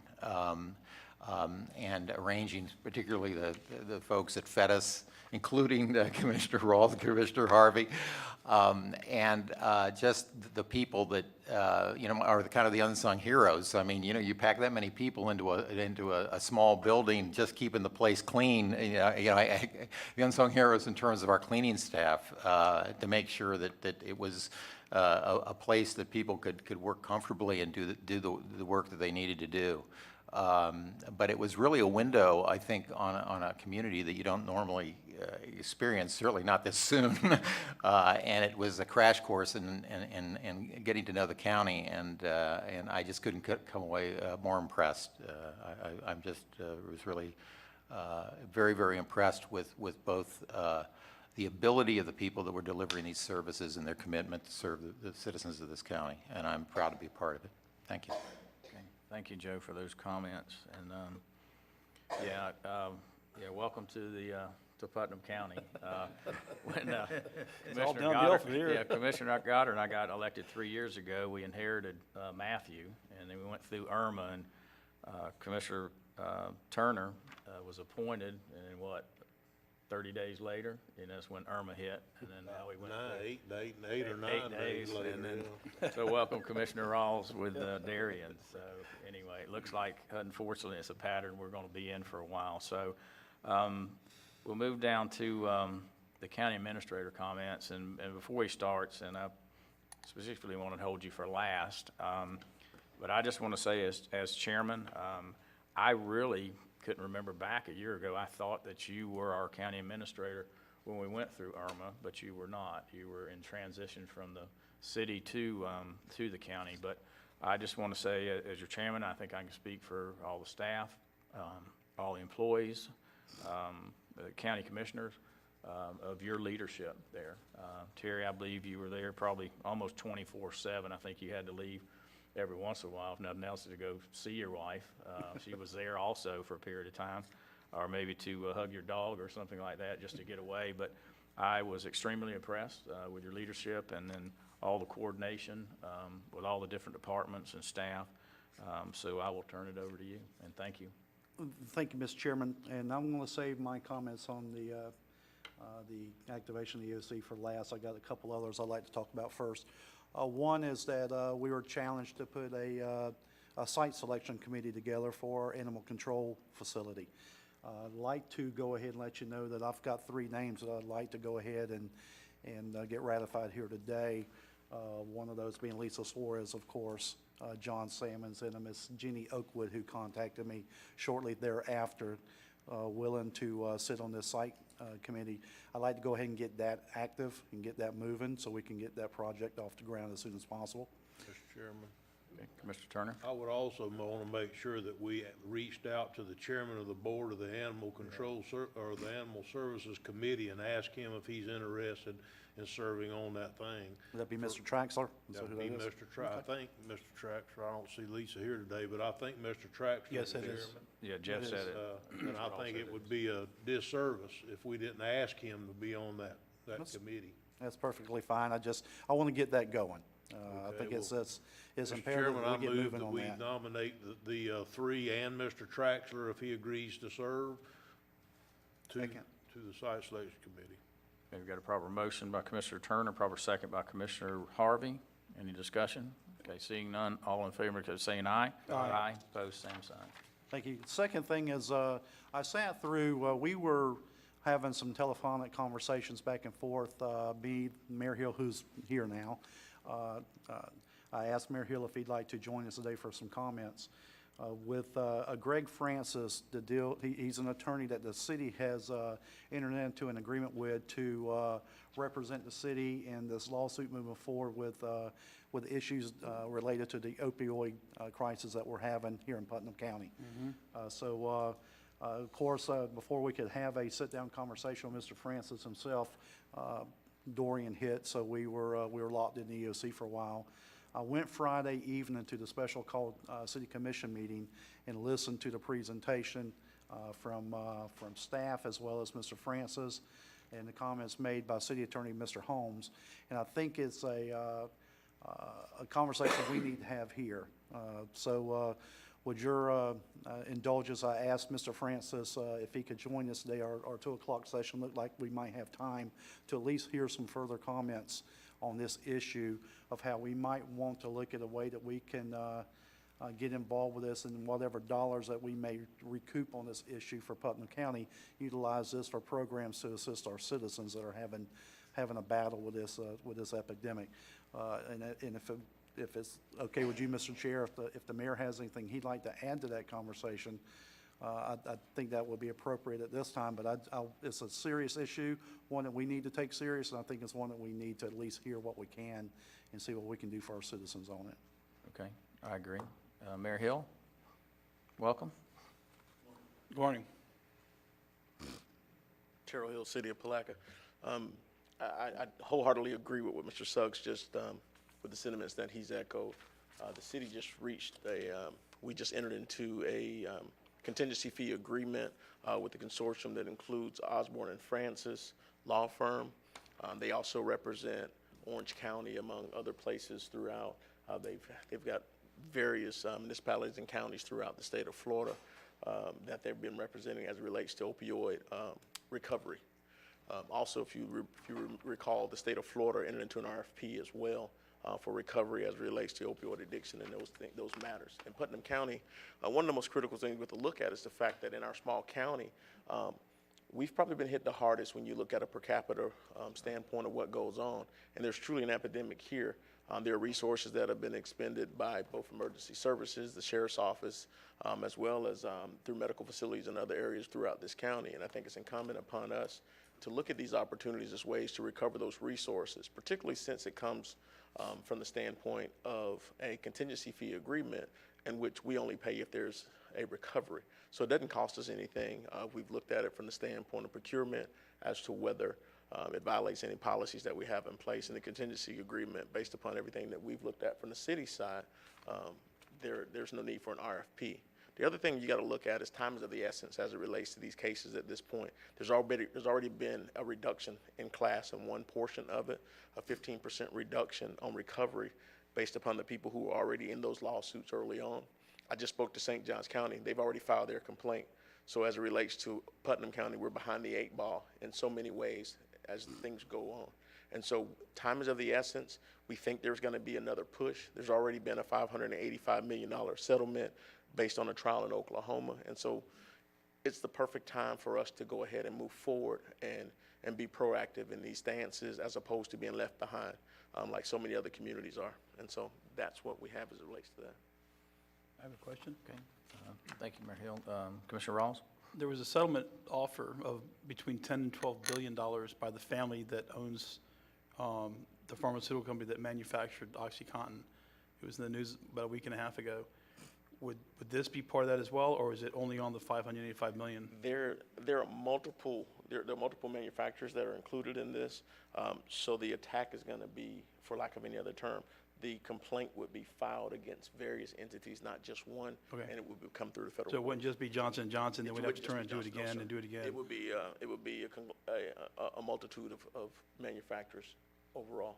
Awesome. I personally can't say thank you enough. I think this is a terrific way to go. And serving on the Public Safety Committee, we discuss this every month and how it impacts our community.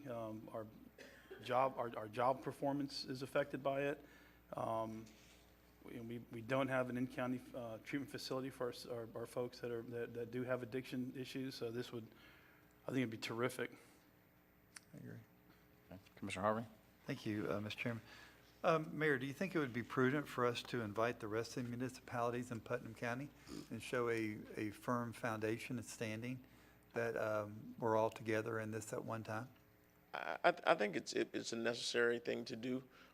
I would say that I think more so than anything else, the county needs to move expeditiously as it relates to this particular matter, because the greatest amount of recovery is going to come from the county itself. Sure.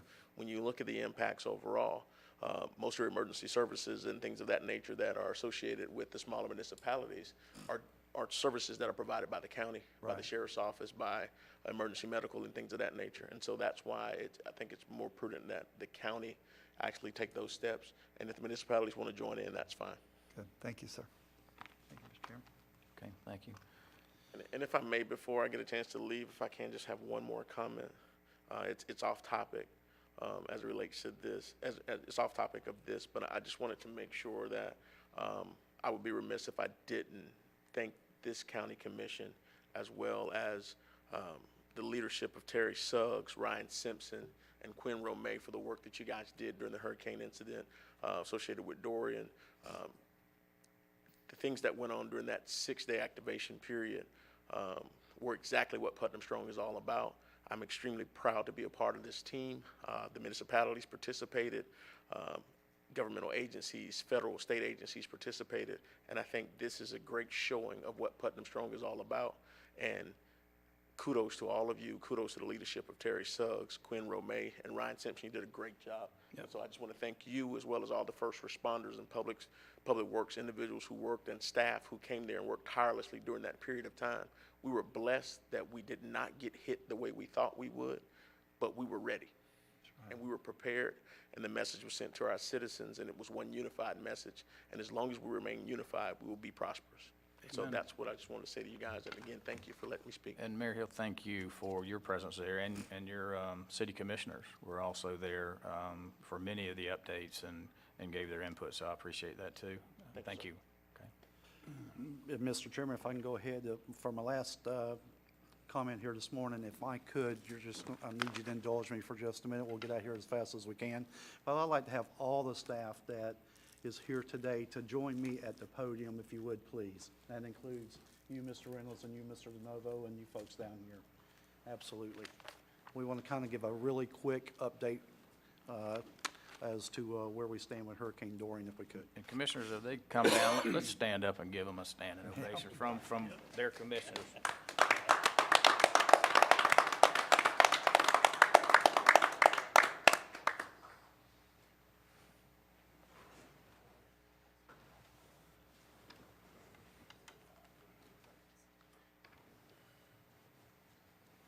Y'all gonna have to double up. Julie, you need to be out front. Thank you, Mr. Chairman. I want to take the opportunity, if I could, just because it's important to do these things. They've all heard the accolades from you folks. Susan, you need to join us, please. Let me tell you, Susan, these folks would not be smiling today if you hadn't done what you did to get payroll out. So, no, just, we held a real quick meeting on Friday afternoon to discuss some of the things that happened during Hurricane Dorian, a hot wash, if you will. We do plan on doing a follow-up meeting where we'll invite the commissioners to come in and let's talk. I just want to say a few things if I could, and I'm not going to hopefully offend anybody here. I'm going to point a couple folks out, but everybody here had a very significant role to play, and they did their job, and they did it well. The citizens of Putnam County is in great hands with the staff that you see behind you and the staff that they represent. A couple things that we noticed, and I appreciate Mayor Hill being here today to talk about it, was the amount of representation at the EOC by not just you 5 elected officials, but the municipalities. It was great. We had, when you talk about local leaders, we had someone from every municipality, I believe, there at some point in time. You also had your state representative, Bobby Payne, that attended several of the meetings and was offering assistance. You had Congressman Yoho's office on the phone with us on several occasions, seeing what it was that we needed. So we had great representation and leadership at the EOC. But what you also had was you had a collective in a collegial working environment between those that needed to get the information out. Our PIO office, the sheriff's office, the school board. Not only were they sending out information via print media, social media, they were doing videos and posting videos to the website, trying to keep up with as much information and keeping our citizens as informed as possible during the whole event. As we know, it was an ever-changing storm, so it was an ever-changing event, and they did a wonderful job with doing that. Yeah, the EOC was activated for 8 days. And we have 484 documented calls into the EOC from our residents. So a lot of information was being given out by some of the folks that you see standing here today. We had 161 local missions and resources that were requested within the county. We had 31 state missions and resources. We had 486 folks that actually ended up in our shelters once it was imminent that we needed to go ahead and do the evacuation. You know, so we had all of that going on at the same time. We had the special needs shelters where we had to coordinate transportation for those folks. Ride Solutions did an excellent job representing Putnam County during this event. You know, but more though than anything else, I think Ryan Simpson did a great job.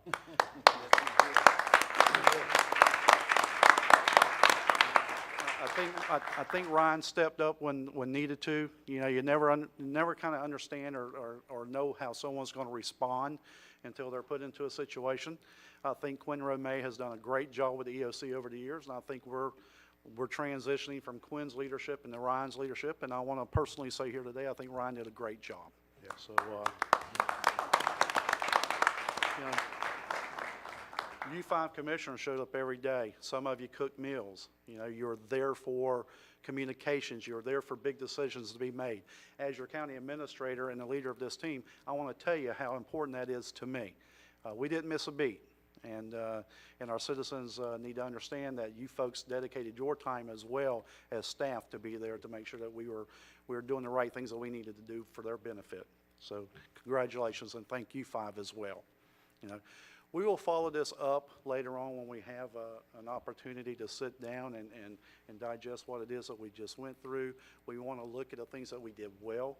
There's always things that we can do better, and I will tell you one of the things that we can do better is we need to be able to communicate with our staff that is not present at the EOC of what's happening, what to expect, where we need you, okay? We need to figure out how we want to do that better. So that's my personal challenge. You know, and Joe DeNovo, he said it best. He stole half of my thunder with his comments, but I want to say this about Lawyer Joe, as he's affectionately known by some of us here. Joe was a machine. Joe had an office set up, and when you walked by that office, Joe DeNovo's head was down. He was working, okay? But one thing you always learn during these times is how someone's going to respond. I will tell you, be careful. Joe DeNovo has a sense of humor. But no, you did great, Joe, and I appreciate it. You know, Julianne going through, making sure we followed our procurement policy. Where's Julianne? Oh, I'm sorry. Stand up. Hid behind the podium. Okay. Not good. You know, Bob Stender is. You have all day with me. You know, No, I Bob knew it was a Stender and his mistake, but I had IT to do staff, it. you know, they were there nonstop making sure whatever issues came up, they were able to fix it, take care of it, and keep us moving. You know, the library staff, you know, manning the call station, you know, then everybody in the ESF functions. I will say that it was a good thing to be able to sit there and see everybody that was performing their duties and performing them well. That goes back to being trained well, being involved, and knowing what their function was.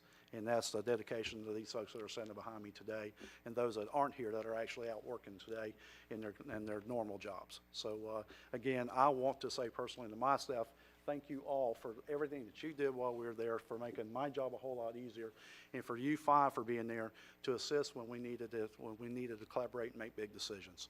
Thank you very much, and our citizens should be proud of the work that you 5 are doing. Thank you. Thank you.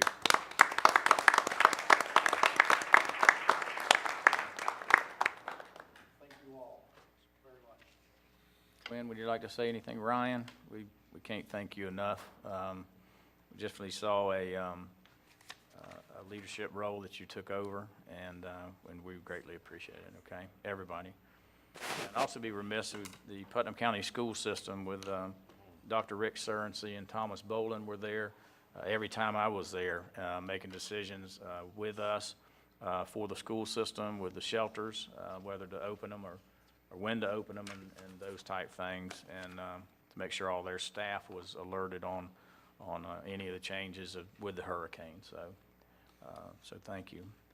Mr. Chairman, that concludes my comments. Thank you. Thank you. Okay, and we'll go to closing comments by commissioners. We'll start with Commissioner Rawls. Just to kind of piggyback on what's been said for the past few minutes, this is my first experience at the EOC during an event, and it was really humbling to be able to come in and take a position and watch everybody working. Kudos to Ryan Simpson. It's really strange when you have as much bravado and testosterone in that building as you do, and decision makers, and we're not the ones making the heavy decisions at that point. We're just there to support, encourage, and make decisions from the background. And I think Ryan did a great job stepping up. It was really neat watching him work and taking control of a room full of decision makers and keeping us rounded up. So my hat's off to you, sir. And y'all missed a great opportunity last night in Boswick. We had a town hall meeting last night. I think there was some miscommunication, but that was supposed to be our sanctioned town hall meeting. But it went well. Got to hear some same concerns, ditches, culverts, and all that, roads. I actually had a lot of fun last week at the EOC. Wouldn't want to do it every week, but definitely a lot of work. Not at all. Okay. I'm good. Okay. All right. Thank you, Commissioner Rawls. Commissioner Goddard? Okay, sorry, we did not know about that meeting. That was Boswick, yep. We even discussed it. Yep. It was our last meeting. We said the 9th of September and 12th was the pardon. Sorry. It's all good. All right, yeah, well, I mean, there's not a whole lot that can be said that's already been said. Ryan, fortunate or unfortunately, we've been through hurricane after hurricane after hurricane, and I have watched you grow stronger and better. You were awesome. You were just awesome. All I can say. The one group that doesn't really get the kudos is the school board. No one really knows all the stuff they have to do to get those schools ready, to put people in.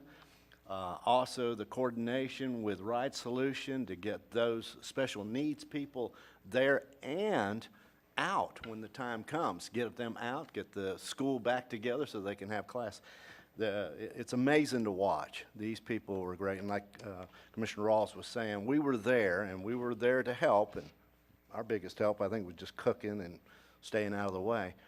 But it was really something to see. Everybody pulled together. Everybody was awesome. So our preparedness was fantastic. Everybody was great. I also want to bring up on Thursday, we're having at 310, there's discussion of shutting that bridge down. We're going to do some repairs there. So at 10 o'clock on Thursday morning, we're going to meet there. Anyone who wants to be there to discuss what's going to happen there.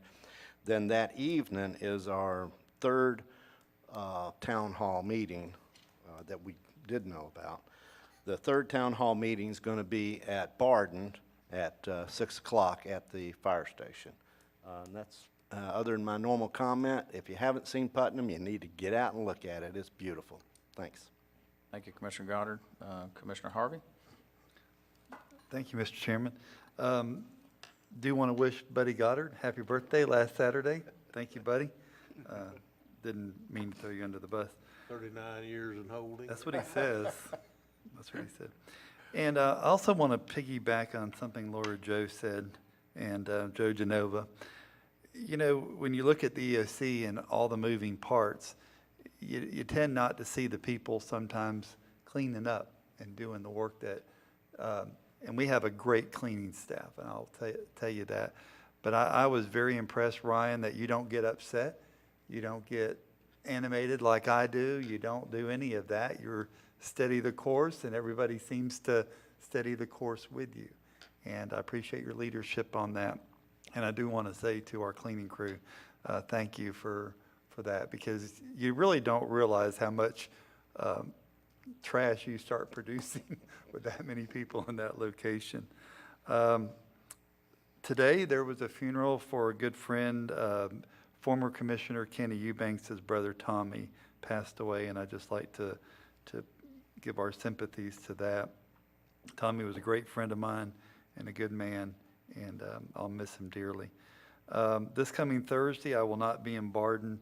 We have a Florida Association of Counties Trust. The insurance board that you put me on will be meeting in Tallahassee Thursday and Friday, so I'll be up there taking care of that.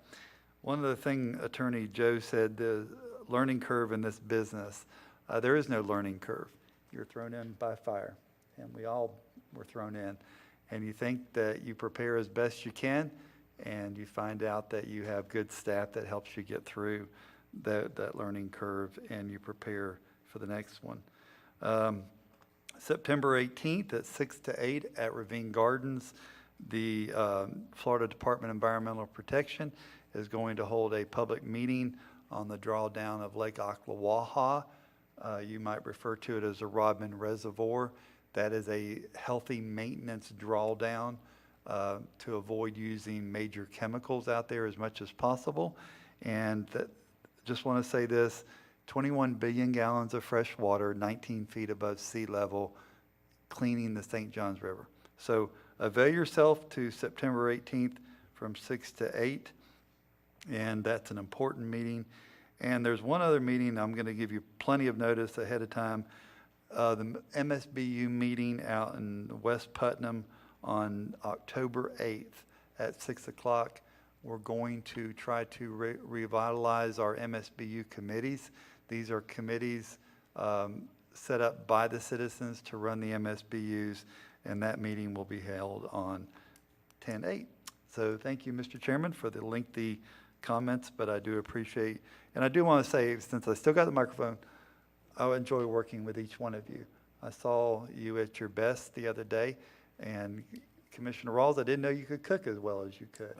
But we all pitched in and did what we could do, and it was just wonderful to see this board in action and understanding. And it's an honor, I will say this publicly, to serve with each one of you. And I thank you very much, Mr. Chairman. Thank you, Commissioner Harvey. Commissioner Turner? I'd like to join the other commissioners in commending the staff, every one of them, for all the things they did at EOC. I'd like to ask a question, and seeing as though we didn't have a FEMA event, so I guess we got to pick up all the, whatever falls down, we got to pick it up, plus we have to bite off a bigger chunk of this thing than what we would have had if we'd have had a full FEMA event. Last time I talked, which was last week, to Chief Romay, we were at a 75-25, but I don't know if that covers everything or just part of the EOC or what. I need to know, this commissioner needs to know at some point in the not too distant future, because we're in budget talks, how much money do we have to just assume or guess or whatever, is that event gonna cost us? I mean, I need to know, is it $100, $200, $300, $500, $1 million? I mean, I don't think it's near that much, but at some point in the not too distant future, I need some kind of an estimate or something on what's going on. We can get those numbers for you. Well, Matter I of fact, I'll appreciate get it, those numbers because for you if we can by 2 o'clock. 5:05 this afternoon, we have a budget hearing that I've got to vote on, and it's gonna be difficult for me to vote on that, knowing that it's an unbalanced budget because of this hurricane. So I would appreciate some kind of an estimated cost or whatever, or and I understand that it's not budgeted, so it would still be a zero thing we're voting on this afternoon, but we know it's coming, so therefore, if I'm communicating with you at all, in my ramblings, but I need to know that, guys, as close as we can get. I understand it's real fresh. We can do that. We have some preliminary numbers now that we can hone in on and, cut out what part is ours and what is the municipalities, things of that nature. We can have that number for you. Well, I would also, if it's possible in this afternoon's workshop, I'd like to have maybe a very short, and please, very short discussion on the types of things that we're gonna have to pay for versus what the state's gonna chip in on. Just not a big, long presentation, a short discussion where, I would just like to know. I would like to know, like, is FEMA still involved at some level? I'm hoping, and so, that hadn't changed, has it, Chief? FEMA's still involved at some level? Oh, just a yes or no, I didn't want a president. Yes, okay, so maybe if we could find out what that is and where they quit and what they're gonna do. I know that we have a bunch of tree limbs around the county that are down on the sides of the road that are our current way that we're talking about getting them is Waste Pro picking what they can up during their routine things, but they have rules, and I'm not exactly sure what they are, but it's kind of like we'll pick up 4 of them on this site and 3 on that site because they're a little bigger than the ones on the other site. I'm sorry for being facetious, but it seems like it's working to me. So if we've got quite a few of these trees laying on the side of the road all over the place, it may take longer to clean this up, even though it was 5% of the damage we had in Irma than what it took us to clean up Irma. And if that's the case, then I think we've been talking for about a year and a half now about getting us one of them trucks like the city's got, where you could send that truck out and pick it Grapple up truck. and do whatever. So I guess I was gonna ask this afternoon during the purchasing ordinance discussion, but I'm assuming that the landfill enterprise, it's an enterprise fund, correct? So with it being an enterprise fund, the purchasing ordinance for the county also count for them? In other words, the levels, so. Absolutely. If the county found a used one for less than the $65,000 level, then the chairman and the administrator well, it's 50 now. Yeah. It hasn't changed yet, so I don't know if we can find it.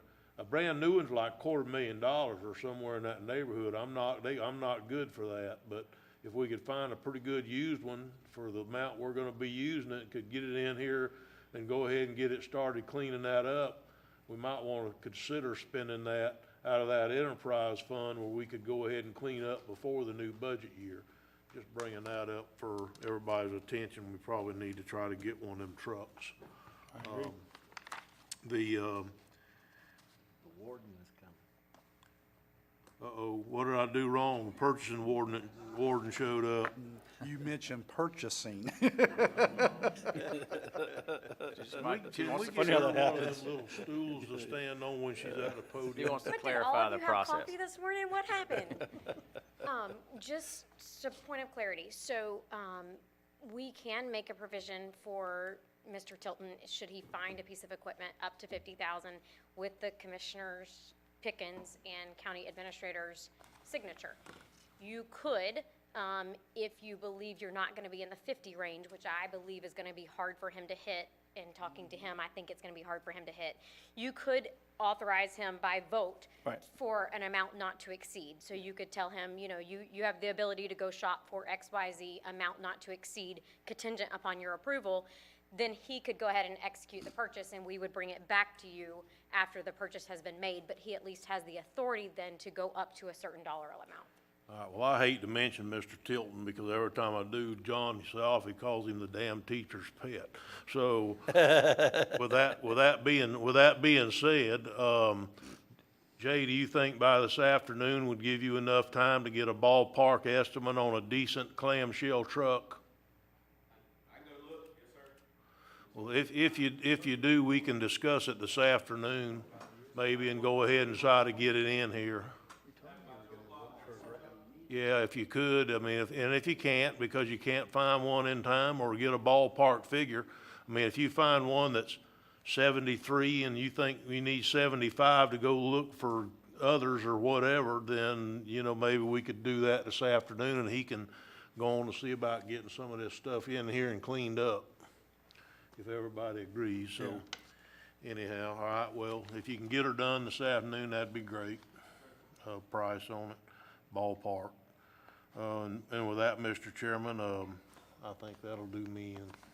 Okay, all right, thank you for your comments, and I appreciate during your comments, you repaired our timer, so it's on now and working for next meeting, so did you see that?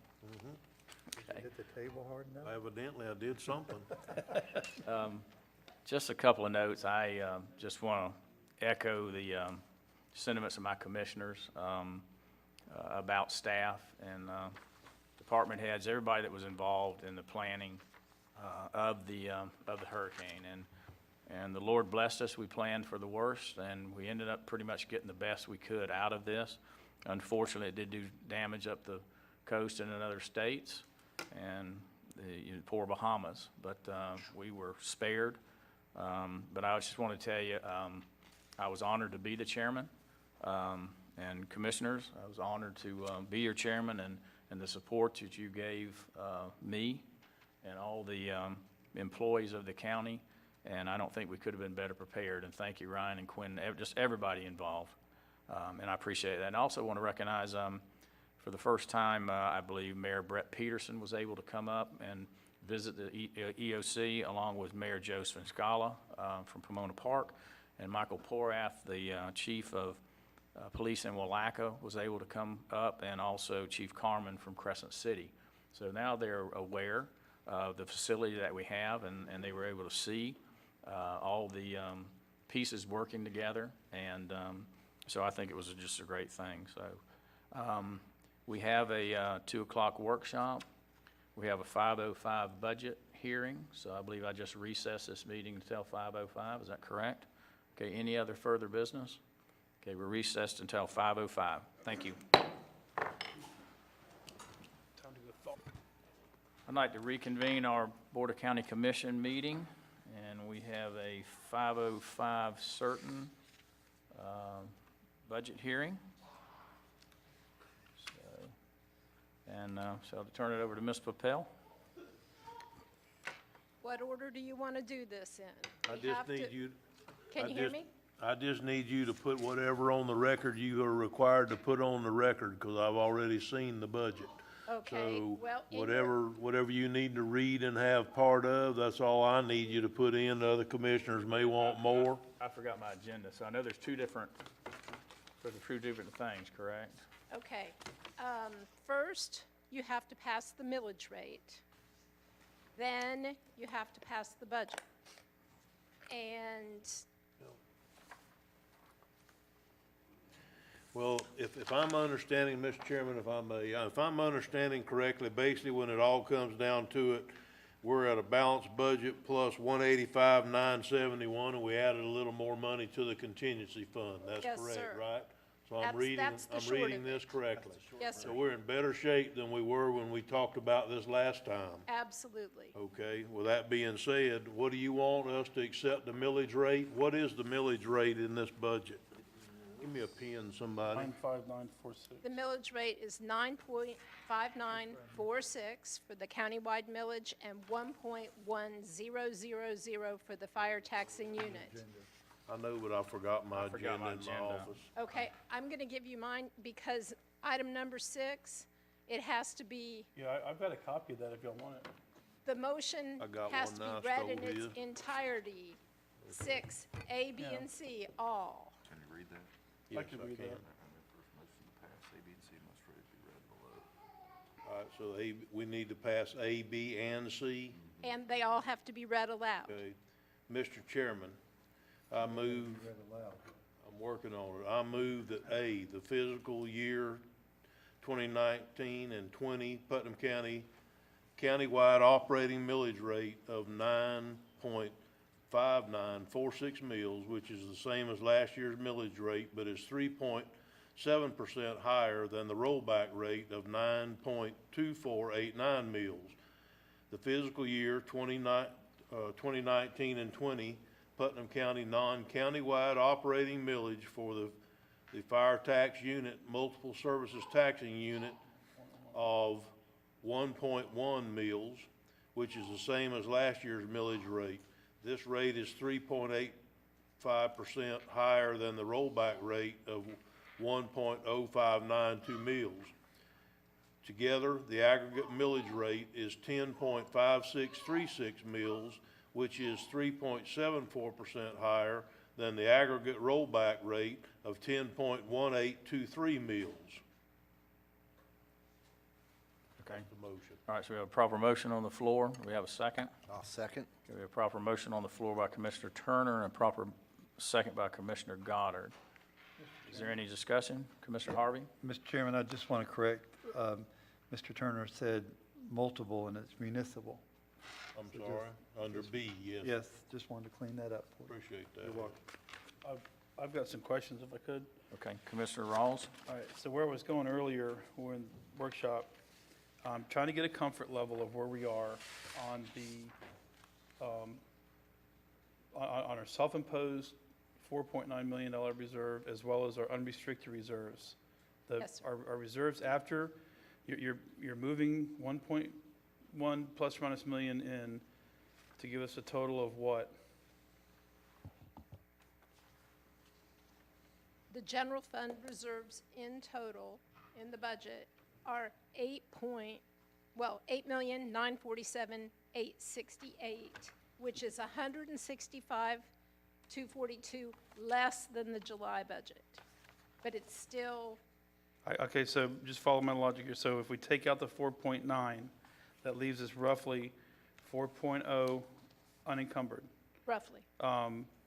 Now, there was a list of $900,000 worth of mission-critical needs that was put in front of us that we said we were going to take off the table and let that work its way into the budget next year. So logic dictates that we're going to be at $3.1 million throughout the year as we make these expenditures. Correct? Okay. If we make those expenditures. If we make them, Right. some of we may not. There's some things on that list, but I'm personally not willing to do it all. So yes, they gave Right, us but a $800,000 wish list, but that doesn't mean it's gonna happen. Right, but I see where you're coming from, Well, so. then, what I'm trying to do is, I want to drill down, and I want to know at the end of this day, because 2 weeks ago, we were at 2.597 on October the 1st, if we fulfilled this mission-critical needs list. Understand that we also have some issues with culverts that we have to fund. Is that money already figured in? Do we have that 100 and Yes. whatever? That was one of the 193. changes. It was supposed to be like $170,000. We weren't sure if it was going to be that. Yeah, And we the budgeted 170 was added to the budget. Okay. I know, don't want to interrupt you, but there are some more that I'm sure we will, because I know I have one in District 1, also that we've never done yet, and it's going to have to be done. Well, I'm just trying to see if there's a way we can give back the 2% that we took back 2 weeks ago. Or, but at the same time, I need to see all the realistic numbers. Because it almost sounds like we're at a lower rate now than we were even 2 weeks ago when we took that away. If I start filtering in what I think we're gonna need next year, and this year we spent over $800,000 throughout the year on various things. There were some big ticket items that won't be recurrent, obviously, but, so I'm trying to get myself at a comfort level of where we're gonna be on our unencumbered reserves. Because when I was talking to Mr. Reynolds this morning, I told him, $4.9 million will last this county 2 weeks, if you include the constitutionals. We blow through $2.5 million a week. So it's just not a lot of money, and I wish we had this piece of paper updated, the last one y'all did. It'd make me a little more comfortable. I know we are where we are, there's nothing we can do about it. And I was thinking the $131 million budget that I referenced earlier, that crept up throughout the year. That's the reason it's at 134. No, that's the adopted The adopted was budget 134? Was 134 last year. Okay. I don't compare, What is our year end then from 134, where are we now? I don't have that number, and you'll probably have more budget amendments between now and the 60 days after that we have. That will affect the 18-19 budget? Yes. Okay. All right. I will tell you this. One of the pieces of paper that I gave you is an analysis of responsible budgeting. Are operating revenues covering operating expenditures? It's a single sheet, and that's the title of it. Yeah. The excess of operating revenue over operating expenditures is almost $186,000. That's probably not enough to give that 2% back. It's 160,000 for 2%. Because of the transfers to the other funds. And you said it was 100 and, where's that number on here? It's in the lower right-hand corner.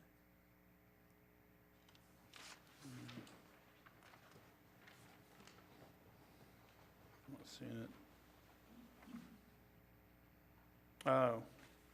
Oh, you, okay. And you're saying you don't think that would be enough? Because we were, before, 2% equaled 160. Just saying.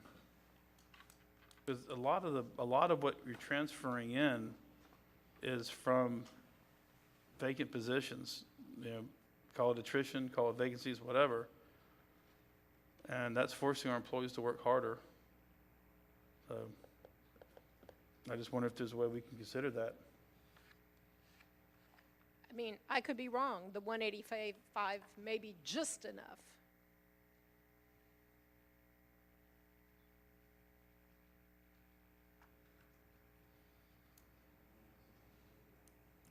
Commissioner Harvard, do you have a question? Well, no, I have a statement, though. If you look at just our reserves, we would have been better off in reserves had we stayed fully funded on our insurance, but we went self-insured. So we moved 1.3 million out of that for that category. Yes. So that's a $1.3 million hit on reserves immediately, but it really didn't go away.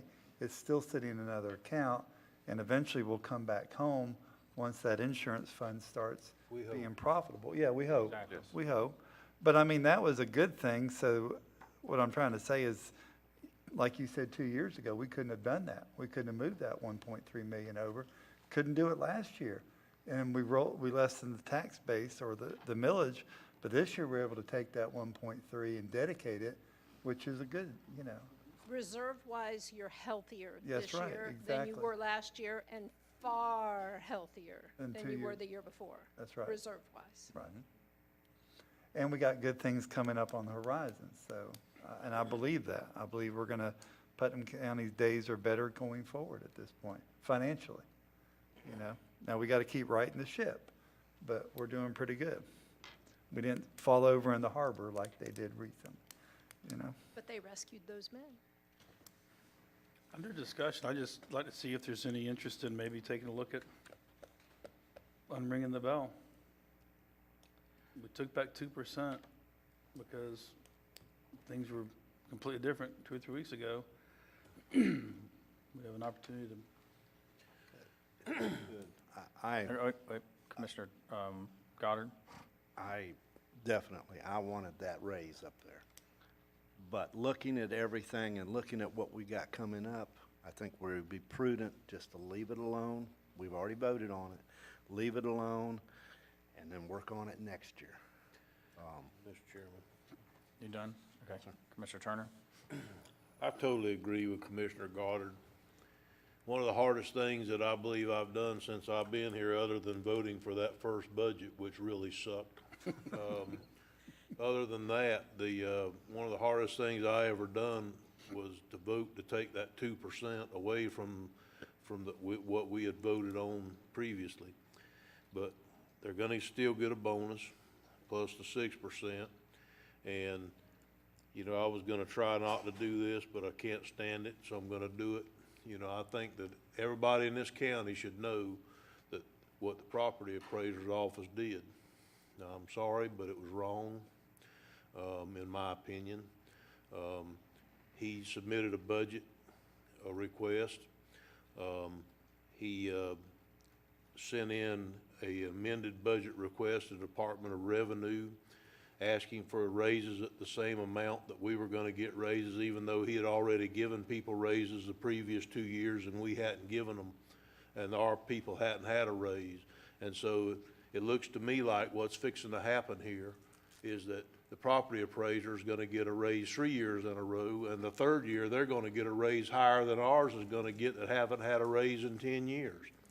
And we had no choice, because he took it to the Department of Revenue and basically thumbed his nose at us when we asked him if he could hold his rate. So not only did he not hold his rate, he went up another 100,000 or something over top of what he had originally asked for. So, you know, I think that was wrong, and that was what prompted us to have to take the 2% away. So basically, in order to fund the property appraiser's employees an 8% increase in theirs, we basically had to take 2% from all the other employees in the county that haven't had a raise in 10 years and give that to the property appraiser, because the only way we could fight it would be to appeal to the governor and the cabinet. Nobody wins those kind of fights. So I think that I'd be remiss if I didn't bring that up. But I think the budget as presented this evening is just, in my opinion, what we're gonna have to go with at this time, Mr. Chairman. If I could say one more thing, I can't say this loudly or hardly enough, and that is that what helps this county out the most is the fact that we have vacant positions, and it saves us about $1 million, which puts the onus on the folks that are working out in the field. And I just, you know, personally, I would consider it, but if we're not going that direction, I won't even make the motion. There's already a motion on the floor. Okay, I appreciate all your comments, and I understand we definitely all are in agreement to, at the beginning of this budget process, is to attempt to give our employees raises. Right. And so we have accomplished that. It's not what we had hoped for, but at least it is a raise, and from what I understand, it's the first raise in almost 10 years for some of these employees. And we've got a lot of hardworking employees, and we know that we're in competition with other counties and other businesses in this county for our employees. And so I think we're doing the best we can at this particular time, and we will continue to strive for the same thing next year, to try to reduce the millage rate, increase reserves, and you know, hopefully raises also. So, okay, so we have a motion on the floor. We do have a second, correct? Any further discussion? Okay, all in favor indicate by saying aye. Aye. Opposed, same sign. Okay, thank you, gentlemen, for passing the millage part of this evening's Mr. Chairman, agenda item. I'd like to make a motion to adopt a tentative budget, all funds for fiscal year 2019-20, total budget, all funds 134, 345, 184. 645. 645, 134, 645, 184. Second. Okay, we got a proper motion by Commissioner Harvin, a proper second by Commissioner Rawls. Any discussion on this item? Okay, seeing none, all in favor indicate by saying aye. Aye. Opposed, same sign. Okay. Thank you. That is all I have for you this evening. That is it? Okay, I would assume we have to open up public comment.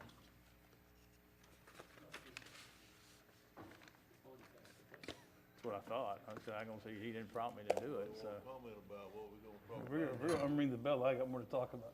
Okay, all right. Any further business come before this board? We stand adjourned.